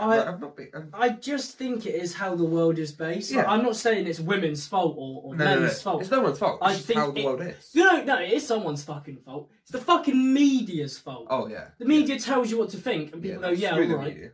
Exactly, but people, it tells you what to think, and people go, yeah, all right. Yeah, son. Like, this is all I've seen, so I guess it's true. Fuck off. But because Lynn didn't write it with any intention of anything. There's no evidence of who's what race in that at all. If Washington happens to be black in the show, fine. Sound. If he's the whitest white, who cares? If he's the blackest black. If the candidate for Burr is white, perfect. If he's good, sort it. I think whoever fits the part, not the description. No. But whoever can sing them songs, put the heart in it, get the swag down, especially if it's like Burr, get the cheekiness. This might be really wrong, but the one role I think, I don't know if they would ever cast anyone of a different race, is King George. Yes. Because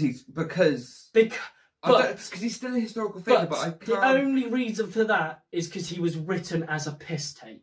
Yeah. Everyone else was written as a proper character. I think it needs to be... No, that's not me saying that, Lynn just went, oh yeah, fuck him, let's just write him out. Yeah. He obviously thought about it. Yeah. But the point of him is because it's meant to be, this is him, laugh. Yeah. The rest of them is meant to be, we are building America, I think the whole thing is... That bit's meant to be a, look at this fucking prick. I think it being played by an American, I think even when it comes to West End again, or when it comes to UK again, I think it should still be played by an American doing a British accent, because otherwise it's not taking the piss enough.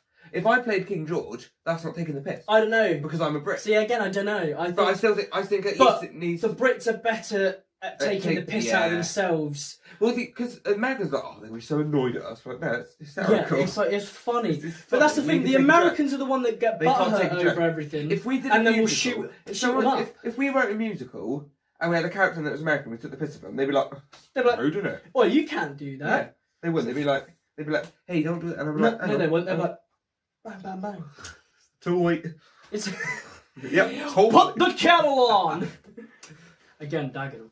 But no, I don't know. I think they should be able to be changed other than the genders. The genders are set in the stone. That they are historical people. They are not made up people. No. These are real life people who made a real life difference. But I don't think gender should ever be.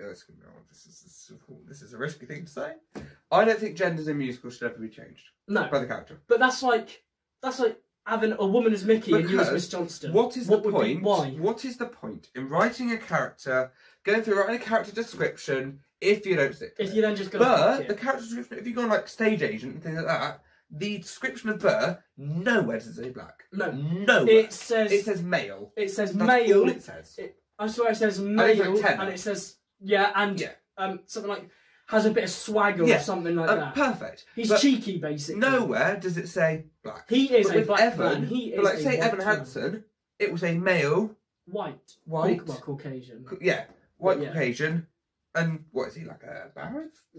I don't think he's a tenor. He goes high enough to be a tenor. But the point is, that is written with gender, age, all that sort of stuff. Burr isn't. Exactly. I don't think any of the characters are. I don't think so. All it says is genders and ages. So like, a 3-year-old couldn't turn up and play Hamilton. A 50-year-old couldn't play Hamilton. But what would be the point in swapping... That's the thing with theatre, is it is so digress. Is that the right word I'm looking for? Diverse, sorry. Yeah. They have so many different characters and height for everyone. Yeah, everyone's got a role. There are more women parts in theatre. Well, Mamma Mia, for example. I was going to say even Dagenham. If you're a bloke in Mamma Mia, you'll dance in the background unless you're a dad or Sky. Yeah. If you're not them, you'll just dance in the background. But every woman will speak. But the same for men. Exactly. And then you've got Jersey Boys. Book of Mormon. Yeah. If you're a woman in that, you're either if you're a woman and you're not you're black, either the African one. But if you're not black, you're a dancer. Or you're a dancer. Yeah. Yeah, and even the ensemble is made up of the 8 men. The Nigerians? Is it Nigerian? No, it's Uganda. The Ugandans. If you're a woman, you're probably going to be like Elder Cunningham mum or Elder Price's mum in that first bit. There isn't, but you will be in the first 10 minutes. There are roles for everyone. Yeah. We don't need to change roles. We don't need to change roles to fit people when there are roles that fit people. Are you quite a... Like, imagine someone went for Cosette. Yeah. And then that same person played like Jefferson. Yeah, it's like if you're a tall, like fit, not as in attractive, but fit as in like physically fit, quite good looking, Elder Price. Are you a slightly bigger, nerdier looking guy? Elder Cunningham. Exactly. Are you? There's a role for literally everyone. Yeah, and that's why it's brilliant. Like the Phantom can literally be any male. Yeah. It does not matter because it's a mask on half his face. But the thing I get with Phantom is I once saw a clip of a darker man playing the Phantom, me, I didn't connect with that just because there's a book, and I'm sure in the book it mentions him being a tall, attractive, mysterious white man. But I just think character descriptions matter. Don't change them. There's roles. There's enough roles to go around everyone. Exactly. Like, don't change roles. Imagine being a woman and being like, I'll be Javert. It's like, no, you won't. Just like, or you could, go for the woman in waitress. That might sound really sexist. Okay. It's like, there's character descriptions for a reason. There's roles for everyone. Exactly. Go for a role that suits you. But don't change a role to suit you. Just go for a role that suits you already. Even if you're a man that identifies as a woman, there are still things out there. Kinky boots. You could be exactly who you are, I'd say, and be in kinky boots. Even like everybody's talking about Jamie. Yeah, you could be Jamie and now. You'd be class. Exactly. There is literally. I challenge you to name like a type of person where there wouldn't be a role for them in theatre. Exactly. There is no person. Like you can't even go. Oh, what about people who are in the LGBTQ? Because you've got like things like Avenue Q. Everyone's talking about Jamie. Everyone's talking about Jamie, kinky boots, all of it. Yeah. Are you even in a wheelchair? Bring It On's got someone in a wheelchair. Wheelchair. They have a whole character dedicated to wheelchairs in Wicked. Exactly. Literally, there is nothing. There is literally no person that doesn't have a role. But like, could I be Elphaba? No. Oh, fuck. Exactly. I've got hair for it. I have. But it just gets on my tits. Yeah, it does. It does. But people always have something they need to fucking complain about. And it really starts to annoy me. We've had throughout the hour of the podcast, to be fair, mate. It's not been an hour yet. We'll find out live. Surely entertain them with something. Yo, yeah, start the biff.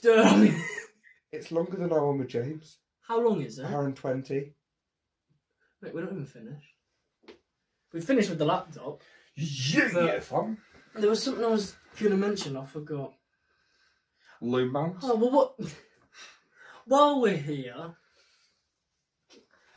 we were talking earlier about if you want to be an actor, go into editing. Or like look into editing. Absolute perfect example. Just forgot his fucking name. David Tennant. Oh, big up David Tennant. Phenomenal actor. Legend. really good in National Treasure. Des or where? Well, oh, I know what you mean. The serial killer thing that's out at the minute. Really good in that. Fantastic and the best Doctor. Nativity 2. Exactly. I was just about to say. Big up. Nativity 2. Everything. But also, his Sunshine on Leith is fucking I will actually link it. I'm going to link it in the description. Go listen to it.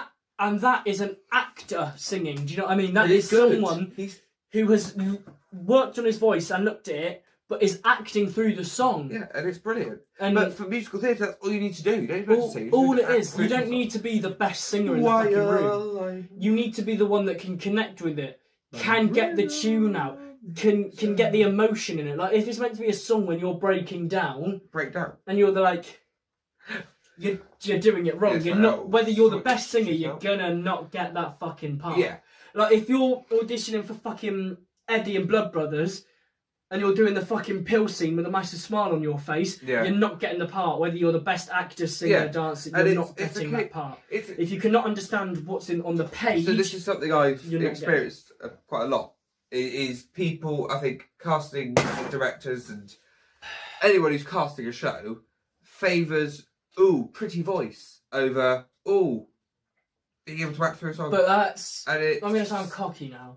But that's because all of your experience has been in a working environment. Yeah, and it's... As in, like, at college or school or that kind of thing. It's some sort of, like, educational group.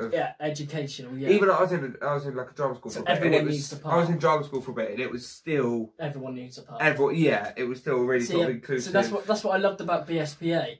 You auditioned, and if you didn't get it, you didn't get it. You didn't get a role, and that's it. That you could have auditioned for another if they thought there was another one. But it was like, if you didn't get it, then go home. But usually what they do is, so say I auditioned for Rao and Piangi like I did, and, you know, I got the Rao say, or they went, we don't know about Rao, let's put you as Piangi. They would let the people who want to be Piangi audition first. Yeah. And then let you... And then decide if I'm worthy of taking a part of someone who wants it. Which is phenomenal. They put everything into perspective. It was really... Yeah. I do think if you are wanting to be an actor, singer, dancer, whatever the fuck it is you want to do, get out there and do it.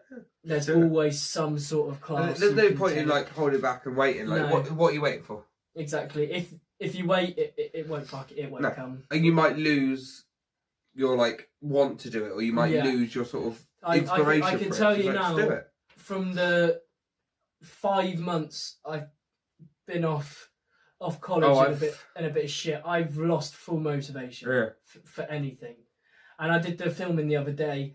I was loving it. I was like, what the fuck have I been doing? Like, why have I not been putting myself more into this? There is so much out there you can do. There's so much you can do. Like, extra work is what you do with Phoenix. Yeah. It's not the work I'd want to do. I want to be the one in front of the camera. But you're still in the industry. But I'm still learning. I'm still finding out how things work, how things are moving. Experience. Exactly. It's better than nothing. You want as much experience. If I was a casting director, I would much rather your experience than what grades you've got. Oh, definitely. Grades don't matter. I don't care if I had 2 people I wanted, and this person was Fabian in the Oliver Tour, and I don't know, Bo Burnham, right? What?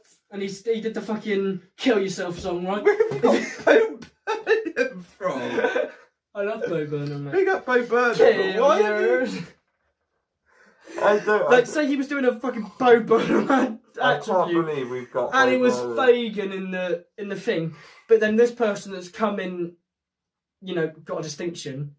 I don't give a fuck how much writing. We mentioned Bo Burnham. Do you know how much writing that could have been for your distinction? I don't give a fuck. I want someone that's been in it and knows what they're doing and will be able to work with and understand what the fuck they're supposed to be doing, mate. It pisses me off when people are like, oh, but you didn't get your distinction, so you're going to fail. Like, fuck off. We work it out, but you're free. Have you started it? Yeah. You. That's it. Right. Just as a bit of a refresher, we've now both got a gin and tonic again. You've got normal pig gin. I've got a lemon gin here. Lemon gin. You've got some onion rings, or are they just ringers? I don't know, they're just salt and vinegar. I've got some prawn crackers. Where have they come from? Clearly, as everyone knows, this is your channel. It is, Fandom Master channel. So, I thought my podcast. We can't have you on your podcast not talking about anything. So in our little break, I decided to write a couple of questions. And the first question is, you're going to stick me up. What would you say is your dream role? So you could say you had one for theatre, and then you had like film and TV. Say you like Train Spotting, you're like, I really want to be the main in Train. So can I have like one for like a theatre show and one for like film and TV? Yeah, so say you would like, I really want to be the Doctor, but you also like, you could say one for TV. Right, well, theatre, Elder Cunningham and Book of Mormon for me. Yes. Just because I love the show, I love the character. Yeah. And I'm not so cocky. I think I could probably do it. No, I think you could too. You have the what the fuck's going on as well as the yeah.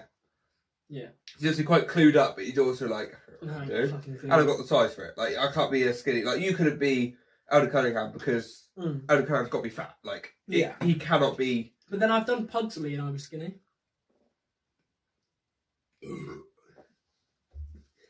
Very different things, but yeah. But yeah, and then film and TV. I mean, the Doctor is obviously like, if I was the Doctor, I'd be like, well, that's dream come true. Yeah. I've always liked the idea of playing an actual person, like Rami Malek in Bohemian Rhapsody, Taron Egerton, who knows? In Rocket Man. I've always liked the idea of playing an actual person. Yeah.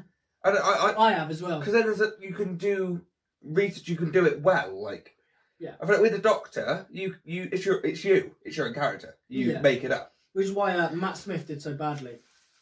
Oh, right. And then, but I think if you've got a character to work to, same with when I was Harold Wilson, I had someone to research and hone in on those skills to become that person. So I'd say probably the Doctor or a real life person in an origin story of an actual person. Yeah. And if I had to choose an actual person, I'd love to play a young Ian McKellen.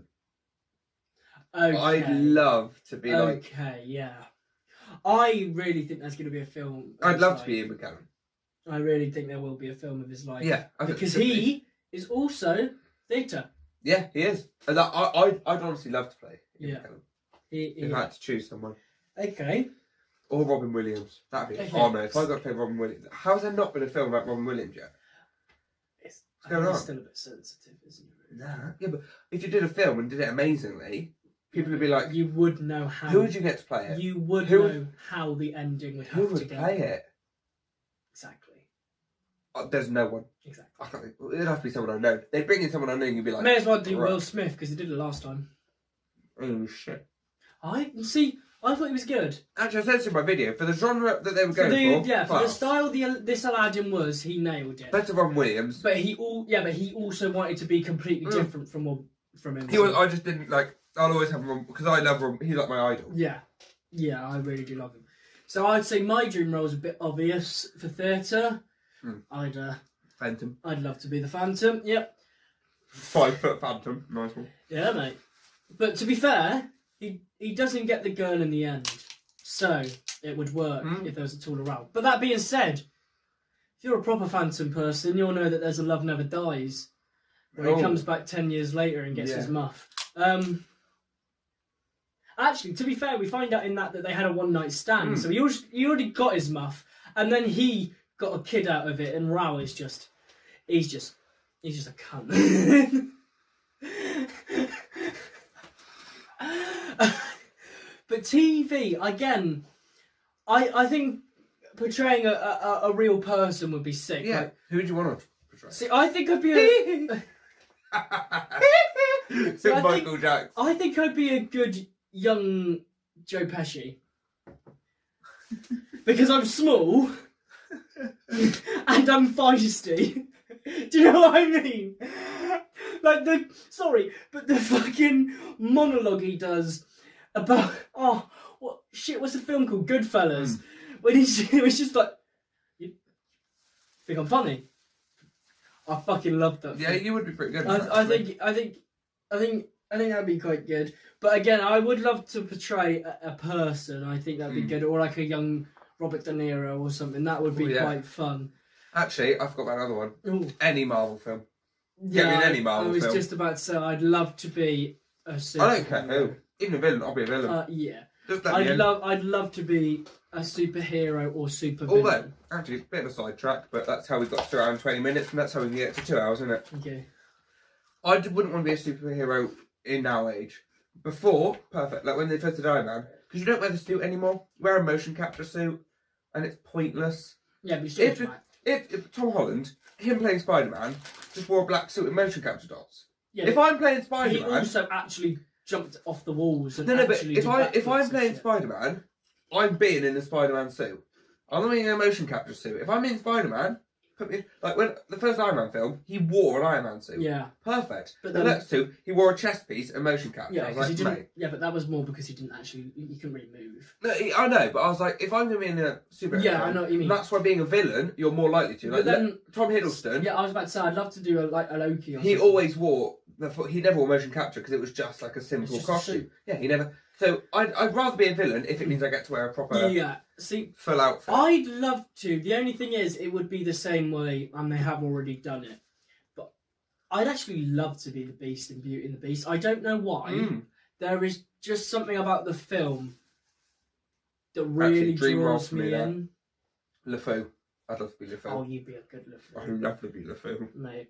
I'd say I wouldn't even know if I'd like to be Gaston. You'd be a good Gaston. No offence, you've got the cockiness, you've got the confidence for it. You've got the hair for it. I'm an arsehole. Hair up in a ponytail, you got it, mate. Exactly. Just go to the gym more because I'm not gone for a while. I don't need to because I'm being a fit. So exactly, but I've not gone to the gym for a while. I need to get the size. I was going to go tonight, but yeah, that's the priority. That's the point. Yeah. You stopped me. I would have gone with you, but you go to a shit gym, pure gym. You're wank. I'm getting sued.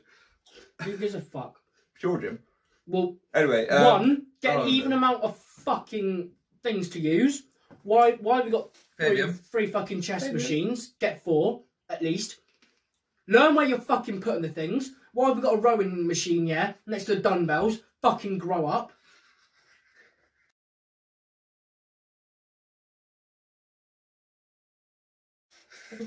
It really pisses me off. We can tell. It's really in the wrong place. It's all wrong. Hey, well, let's move on. Alright, oh yeah, my next question. Alright, boom. Imagine that when you got a drink. Oh, you're a cunt. Yeah, there's so many fucking bleeps in this. I'm not bleeping them out. Can't be fun. Are you sure? Because I was just about to do something. Nah, it wasn't he. I was going to go, cunt. I'm not bleeping them out. You just got one bit. Oh my god. He instead of bleep. Can you record? I'll record myself going. After this, I want to record it into the mic. And that could just be over every single cunt and every we say. time I bleep it. Every time we say cunt, it's just. I'm going to clip that, take it, keep the audio, and just put it over. Right. Now, the next question was... Dream school / uni. Can I use that for all of my videos? Yeah, well, he. Yeah. It's not... You haven't got to ask me, you got to ask Michael Jackson, fam. He's dead, and a nonce. Oh, shut up! Not being funny, he did not touch no kids!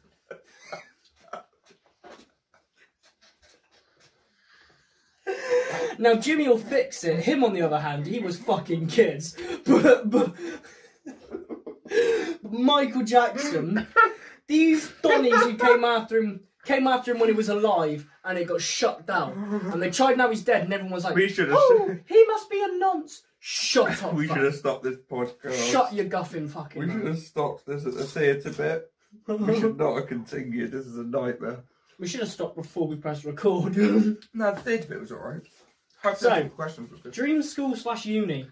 So, I don't know if you would rather be in a uni or a drama school, but overall, where's your dream place to be to further your education? RADA, probably. Really? I like RADA. I did like the look of RADA. RADA looks really nice. It does. The only thing with it is, every time you look who's in there this year, they're all about 22. They seem like it's the place to go after uni again, doesn't it? It's like all the people that missed out on uni for a couple of years and then thought I should probably do something with my life and then back. But rather looks so nice. Bristol Old Vic would be a nice place to go because they do singing as well. Yeah. And I think that is... See, if I was to say two, I think Bristol Old Vic would be my second, but GSA is my first choice. It's a beautiful I forgot about place. GSA. It is a I think top 3 would be rather GSA and Bristol Old Vic. GSA is a beautiful place. Surrey is gorgeous. There's a train station right into the campus. What about universities? If you had to not go to drama schools, the university for me, Falmouth, because I love that part of the country. I didn't go to Falmouth, so I really don't know. I haven't been able to look at the campus, but I love Cornwall. Cornwall is a beautiful place of the world. I went to Chichester and Bournemouth. Oh, dearie. And the rest of them were all Zoom because COVID. So they're the only 2 places. Big up COVID. That I actually saw. I went and saw GSA because it was my top choice.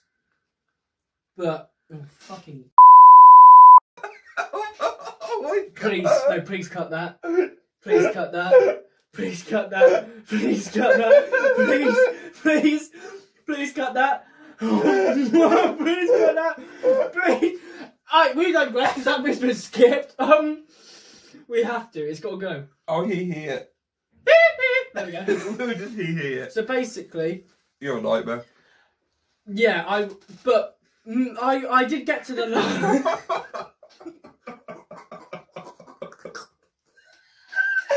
See, this last 5 minutes is just gonna be in the. No one's watching. In your next blooper fucking video. I'm the only person watching. Skinner. Yeah, he's the only. I'm probably not even him. For me. Us when we're a bit drunk, we'll just be like, me. The only person to watch. Oh,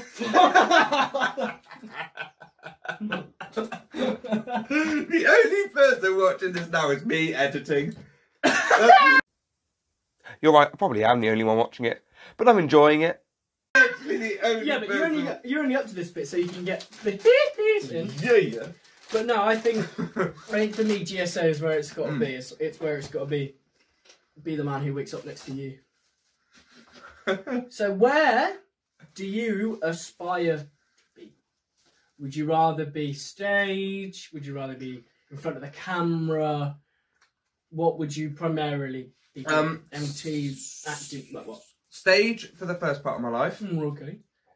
And then later on, progress to film. They're a bit stale. A little bit. They still taste like full crackers, mate. Can't even look at this, ready? Look at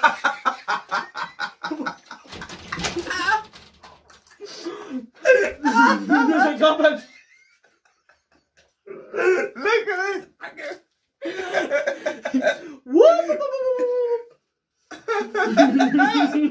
Zoinks! What is this? Podcast.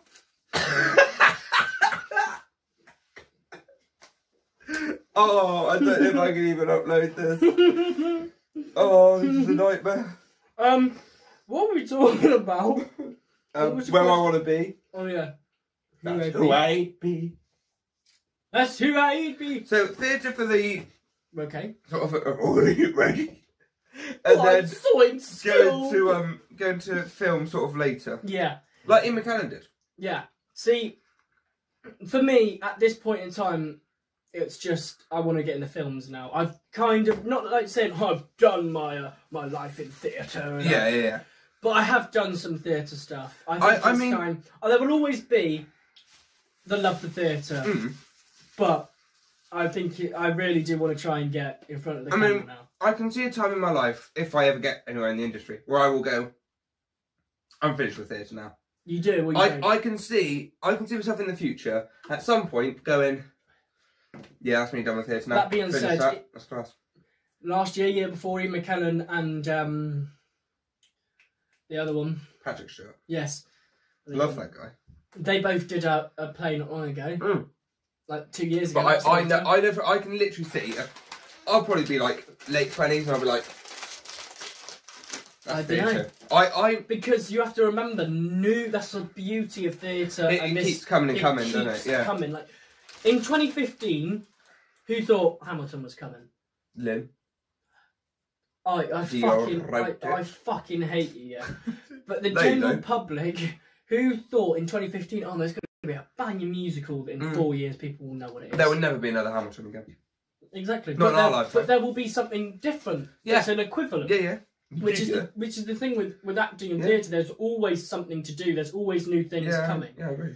Which I just love it. But for me, for now, I think it's time to try and get in front of the camera. Yeah. Is that all your questions? No, I've still got 2 more. Oh right. Now, we were talking. We were. And we were saying we're gonna do a podcast probably with James. And one of the segments would be our guilty pleasures. I was going to bring this up. No, I've changed it because I didn't want to do guilty pleasure because that was something else we were going to do. So what I said here was guilty theatre pleasures. What are your guilty pleasures that you do either while waiting for a musical? What's your musical that's a bit shit but you like it? But it's shit. SpongeBob the musical. We watched it together. It was good. But I think it's good. I think some of the music is. I think the music. I think it's fun. Let's be honest. There's one song that's good. No. Just a simple sponge, just class. That's so annoying. When the going gets tough, Plankton's rap, big up Plankton. That's the only one that I'd actually sit there and be like, I'm not a loser. Squidward's number. Yeah, but I'm not a loser. But it's like that. So you can't. No, it's good because it's bad. So guilty pleasure theatre has to be. Sorry. I know all the words for Lorax. I'd like the Lorax on Broadway. And you can play the Lorax because Danny will probably be dead by the time. I'm in love with the trees. Sorry, he speaks for the trees. Can I be Si, the fat milkman? You pretty dirtbag! I was going to say something then, but I don't know if they probably won't. I think my guilty pleasure for a theatre show that isn't all that, but I like it. No, sorry. Right, I'm going to trash this room I've made a mistake. I'm killed. He's getting battered in the corner. This is the last video for the Fandom Master. I won't be surprised that fucked me off. What was I even talking about? Your guilty pleasure for theatre. Oh yeah.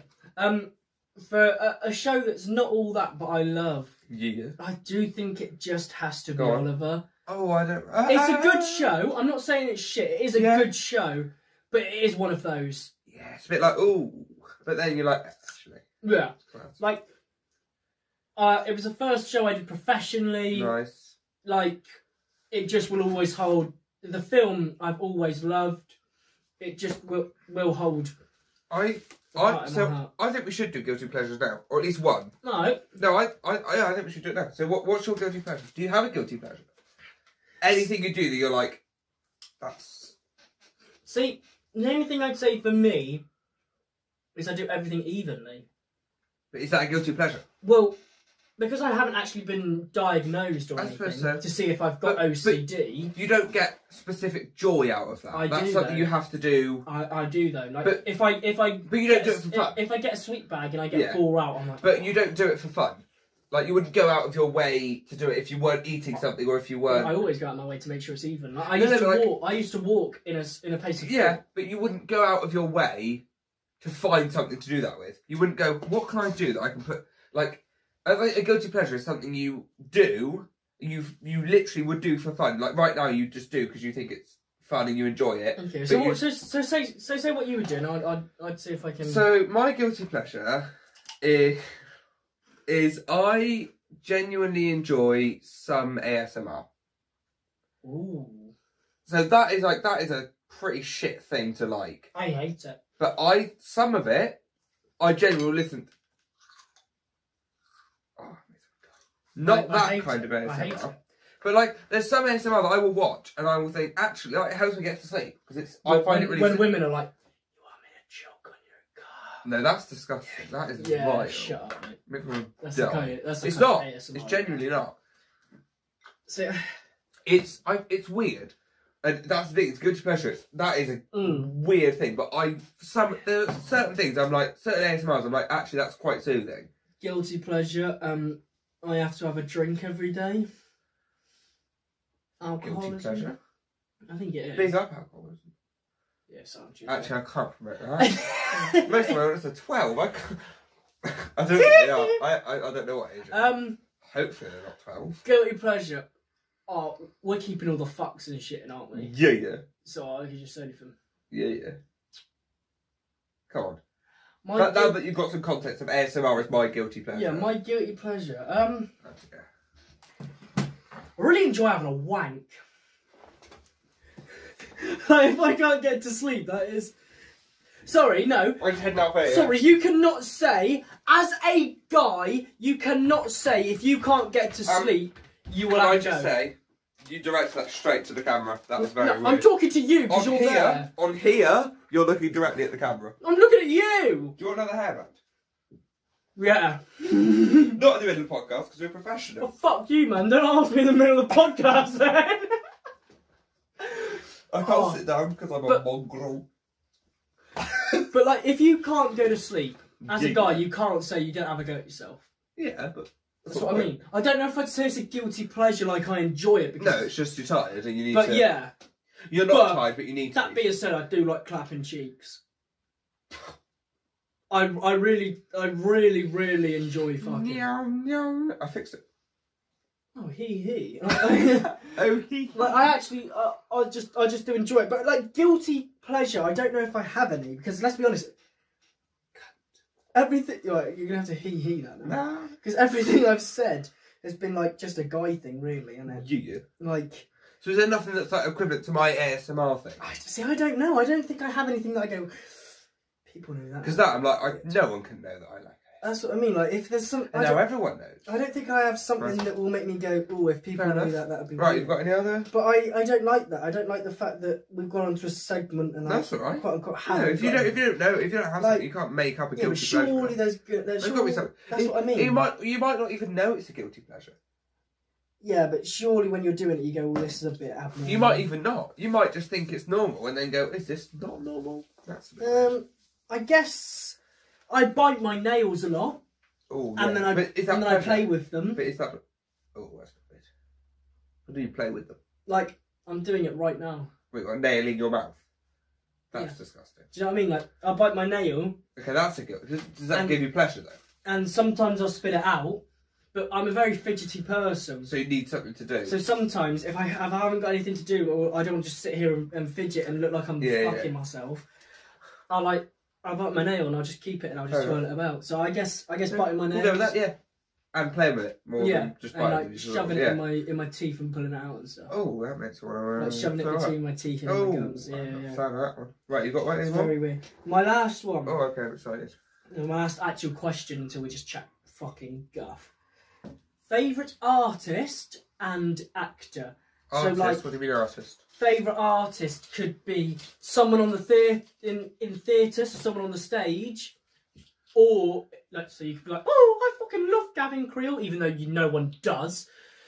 You could be like, oh, I love Gavin Creel, he's my favourite artist, or you can say like a singer, like you could be like Michael Jackson is my favourite artist. Okay, so favourite artist. Yeah. Oh. Now I don't listen to a lot of music. Let's talk about music a bit. Outside of musicals and Disney, like outside of film soundtracks, I don't listen to like I don't listen to the radio and shit like that. Not even, like I don't listen to chart music. Like I don't listen to pop music at all. But there are artists that I'm like, yeah, they are amazing. Like people like Elton John, I think's brilliant. I love all of his stuff. Phil Collins, obviously, legend. Michael Jackson, I love all of his stuff. Yeah, so if I had to say favourite artist outside of musical theatre, it would be one of those three. I couldn't pick out of Elton John, Michael Jackson and Phil Collins, but it would be one of those three. Yeah, I'm in agreement. I think Phil Collins is the man of the world. He is amazing. He has a song for every mood, literally, for every point of the fucking day. He's a legend. You could be feeling a little bit lonely and you'll listen to Groovy Kind of Love and you'll be like, yeah, we had some good times. And then you could be just in a really upbeat mood and you'll have like, there is so many. There is so many. But I'd say you could be upset and you could be like, I'll put on Through These Walls and just chill about, and then you could be like, so I really need to get it all out. Let's listen to the In the Air Tonight and just good song. Bang about. So for me, but then within theatre, like within musical theatre, for me, people I love, Brian Darcy James, for me, I think very underrated. It's Something Rotten, he was class. Obviously, Shrek, he did astoundingly. Jonathan Groff, I love as Kristoff. I loved in Spring Awakening. He was brilliant. I love Leslie Odom Jr. though. Oh yeah. But I'm trying to think of people that sort of I like for multiple things. Yeah. So Jonathan Groff, I think in Frozen as Kristoff, he's brilliant. I think in Spring Awakening he was Christopher Jackson is quite good. Because he's been around, hasn't he? He was in The Heights, Hamilton. We sort of hung in Hamilton a bit, haven't we? Yeah, but he was also in The Heights, wasn't he? Oh, what's his name? This is going to do my head in now. I know who you're thinking of. Bear with me. Is it from Hamilton? No. Oh, I don't know. Is this his films? I'm going to talk outside things. Oh, right, okay. Actors within film. I could literally guess anybody. Right, so that's it. Kenneth Branagh as Lockhart in Harry Potter. I think was so good. I would go as far as to say that is the best portrayal of a character from book to film. Okay. Because I think... Have you read the books? No. So, basically, in the books... I think from books to film, character... I've read the first two. Okay. So I think every character has had something changed from book to film. Where I've gone, would have done that. Even even the best people, like Alan Rickman as Snape, legend, but I still think there were some things I was like, book Snape wouldn't have done that. Yeah, but... Book Snape... Snape was, like, more of a bully. But I think with the... But it still was... That's what I mean. I think with the film, but you have to remember, if they were doing it to the book as much as the book. I don't want them to do it exactly. Fucking Emma Watson would never have been a Hermione because she needed to be a Sabretooth. But I don't want to be exact, but I think as in best translation from book to film. You can't say he wasn't the best. No, but I think best translation of character, Lockhart and Kenneth Branagh's portrayal of Lockhart was spot on. He was stupid, he was narcissistic, he had not a clue. He played that phenomenally. Yeah. I think the way he just... I can't even explain it. But now you're on that. Oh, here we go. I can't remember the actor's name that's going to piss me off. You say the character on it. Hopefully. But the actor who played Lupin, I think I know you mean. Nailed it. I know what it's called. I think... Whoops. Yeah, I'm too drunk now. I think... Yeah, it's got the shit out of it. He absolutely... We've had a lot. Yeah. So we've had 3 gin and tonics and a vodka and coke. Yeah. I think he absolutely nailed it. Actually, a lot as of the Lupin. Yeah. Well, yeah, what's his name? Sirius Black. Sirius Black. Oh, Gary Osborne? No, Gary Oldman. He knocked it out of the park. That was a phenomenal... He's up there. Only because I saw him up there, led on the... He is phenomenal. Phenomenal guy. But he's a phenomenal actor anyway. Yeah. I really do like it. Have you seen Gotham? Because he's Jim in it. Here's a question. We've segued to Harry Potter now, class. So... Don't be spit on my floor. So, do you prefer... Actually, I'm going to get some props for this. Entertain them. Sing a song or something. Sing a song of Sixpence. I can hear through these walls. I can hear it when they're fooling around. You're a mug. I can hear through these walls. I can hear every sight. Phil Collins is a nut. Do you actually sit back down? I fucking dare you. Yeah, fall over, fam. You're not fucking right. Yeah, you need mobbing. So, who do you think is better? Okay. Michael Gambon. Richard Harris. So basically, which one do you think is better, the first or the second? Disrespect. Look at that, it's Fox. Oh, that's how class is that? So I'm guessing this is the second one, yeah? No, this is the first one, though. That is the good old Richard. So that's like... So do you want me to do my impressions for you to help you know which one's which? So this is... Why did I get myself... I should just shut the fuck up. So, do you prefer... What? I don't. Right, just so which one you prefer. The second one. Or Michael Gambon? Yes. Why? There was no way in fucking hell this Donny was going to do the stuff he did. Never would Harry's been been as funny. No, but it's not meant to be funny, it's meant to be calm. Never Silly cock. would he have been able to do the big ting after drink. You know when he drank the serum. Never would I think this actor be able to portray it I think one of the most iconic Dumbledore moments for me is in Order of the Phoenix. I think when they're about to take him to Azkaban. He's like, I had no intention of going to Azkaban. And he disappears. Going quietly. How you say, come quietly. I had no intention of going to Azkaban. Boom. And then King's like, I know I don't want to admit it, Minister, but Dumbledore's they're just creeping up to him like this. He's like, but it's the way Kingsley says, like, I know I don't want to admit it, Minister, but Dumbledore's got style. But Richard Harris's been like, I have no intention of going to Azkaban. He's like, Azkaban is not for me. I have no intention of, how you say, going to Azkaban. Yeah, he is. But I think, had he have not died, I think he might. But I know this. I was just about to say that, so I'm glad you were a prick first. Yeah, but I can't do myself first. I was gonna say, if it wasn't for this guy dying, Dumbledore would have been a shit character. I think there's a chance that he might have had some character. We never had a chance to see the character progress, and I don't know whether he one of the most. Sorry, my man died. He was so old he couldn't even do nothing. But one of the he died. I swapped their hats. But I don't know. One of the most powerful moments for me of Richard Harris's Dumbledore. So nice one again. So this guy was in Philosopher's Stone when he for fuck's sake, drowning Dumbledore in gin. This is a shambles. You're drowning Dumbledore in gin. Oh, this is a fucking shambles. Sorry, I thought he said he wanted some water, so I didn't know that. So basically, one of the most iconic moments for me of Richard Harris's Dumbledore was when he Here come the rubber dubbers, splish splash, splish splash. Here come the rubber dubbers, splish splash. What a fucking show! That was such a good show. Do you remember the crocodile? Yeah, mate. I don't. Shut up! I can't. And then the starfish just backhanded. And then there was a submarine. It was like a helicopter. I was like, "What are you flying for? Get in the bath." Yeah, in the bath. Because he'd electrocute himself. I was like, yeah, they should have had a toaster.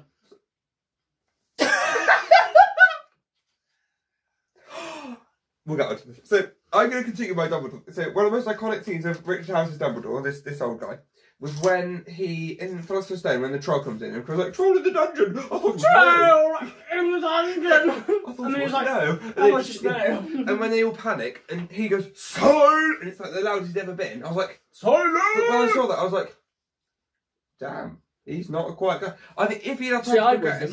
I was like, "Shut your fucking mouth." But I think if he'd had time to progress, I don't know, we will never know. Yeah. But back to kid shows, I'm going to forget this. Have you... This is so weird. Kids. Have you ever heard of Mop-a-Top Shop? I think so. Show me Wobble-Bop-Bop.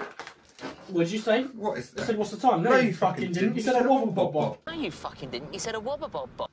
This is a nightmare. What are we doing? I'm on out of snacks. Basically, we got drunk. Do you want to know what my laptop password is?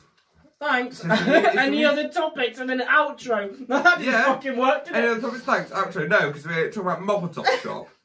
Mop-a-Top Shop. Ship? No, it's not. There he is. Yes! You remember this guy? I will put it in the corner so you guys can see. Oh, this guy was my childhood. We got it! As you remember, yes. I love this guy. Do you know what? You're gonna get copyrighted, but I ain't gonna. Nah. No, not about this. About hang on, no, we got to finish this. This is so. This can get cut. We're just being us now. Nah, it's being cut. I'll put it in the corner so you can see it. Ashoo. No, let me put my one on now. Thimbles. Oh, I was just about to. Do you remember the Thimbles? The fucking mole from it. Are you sitting comfortably? Who's came from wrong day? It's like, well, are you? Yeah, but the one who sung about like trying and get. Wait, hang on. Don't look. No, I'm gonna look. Are you typing what I think you're typing? Very soon I know. Are you ready? I used. Hang on, pause it there. I used this in one of my videos. I reacted to Kieran Carlin, right? Yeah. And it was about 10 o'clock at night. And I was like, I'm so tired, I can't bother to do the outro. So I'm going to leave it to Bear in the Big Blue House. You can fuck yourself. I was like, I'm going to leave it to Bear in the Big Blue House. I just played this clip. Let's go. Should we sing it? Yeah, man. I love this song. Do you want me the moon or the bear? I don't know. I've got a fact after this. Always bear. I'll give you a fact. Hey, this was really fun. We hope you liked it too. This is the end of the podcast. Seems like we've just begun. When suddenly we're through. Goodbye, goodbye, good friends, goodbye. 'Cause now it's time to go. But hey, I say, well that's okay. 'Cause we'll see you very soon, I know. Very soon, I know. Goodbye, goodbye, good friends, goodbye. Tomorrow just like today. The moon, the bear, and the big blue house will be waiting for you to come and play. To come and play. To come and play. What a fucking song. Bop. Bye now. Yeah. So we're going to end the podcast here. Thank you for listening to whatever Sound. I'll probably be back soon. I genuinely want to get you and James on. We have run out of alcohol. All around. So we will see you on the burst. Fucking wrong. So we'll see you. Yeah. Bye. Peace. Right. G-dums.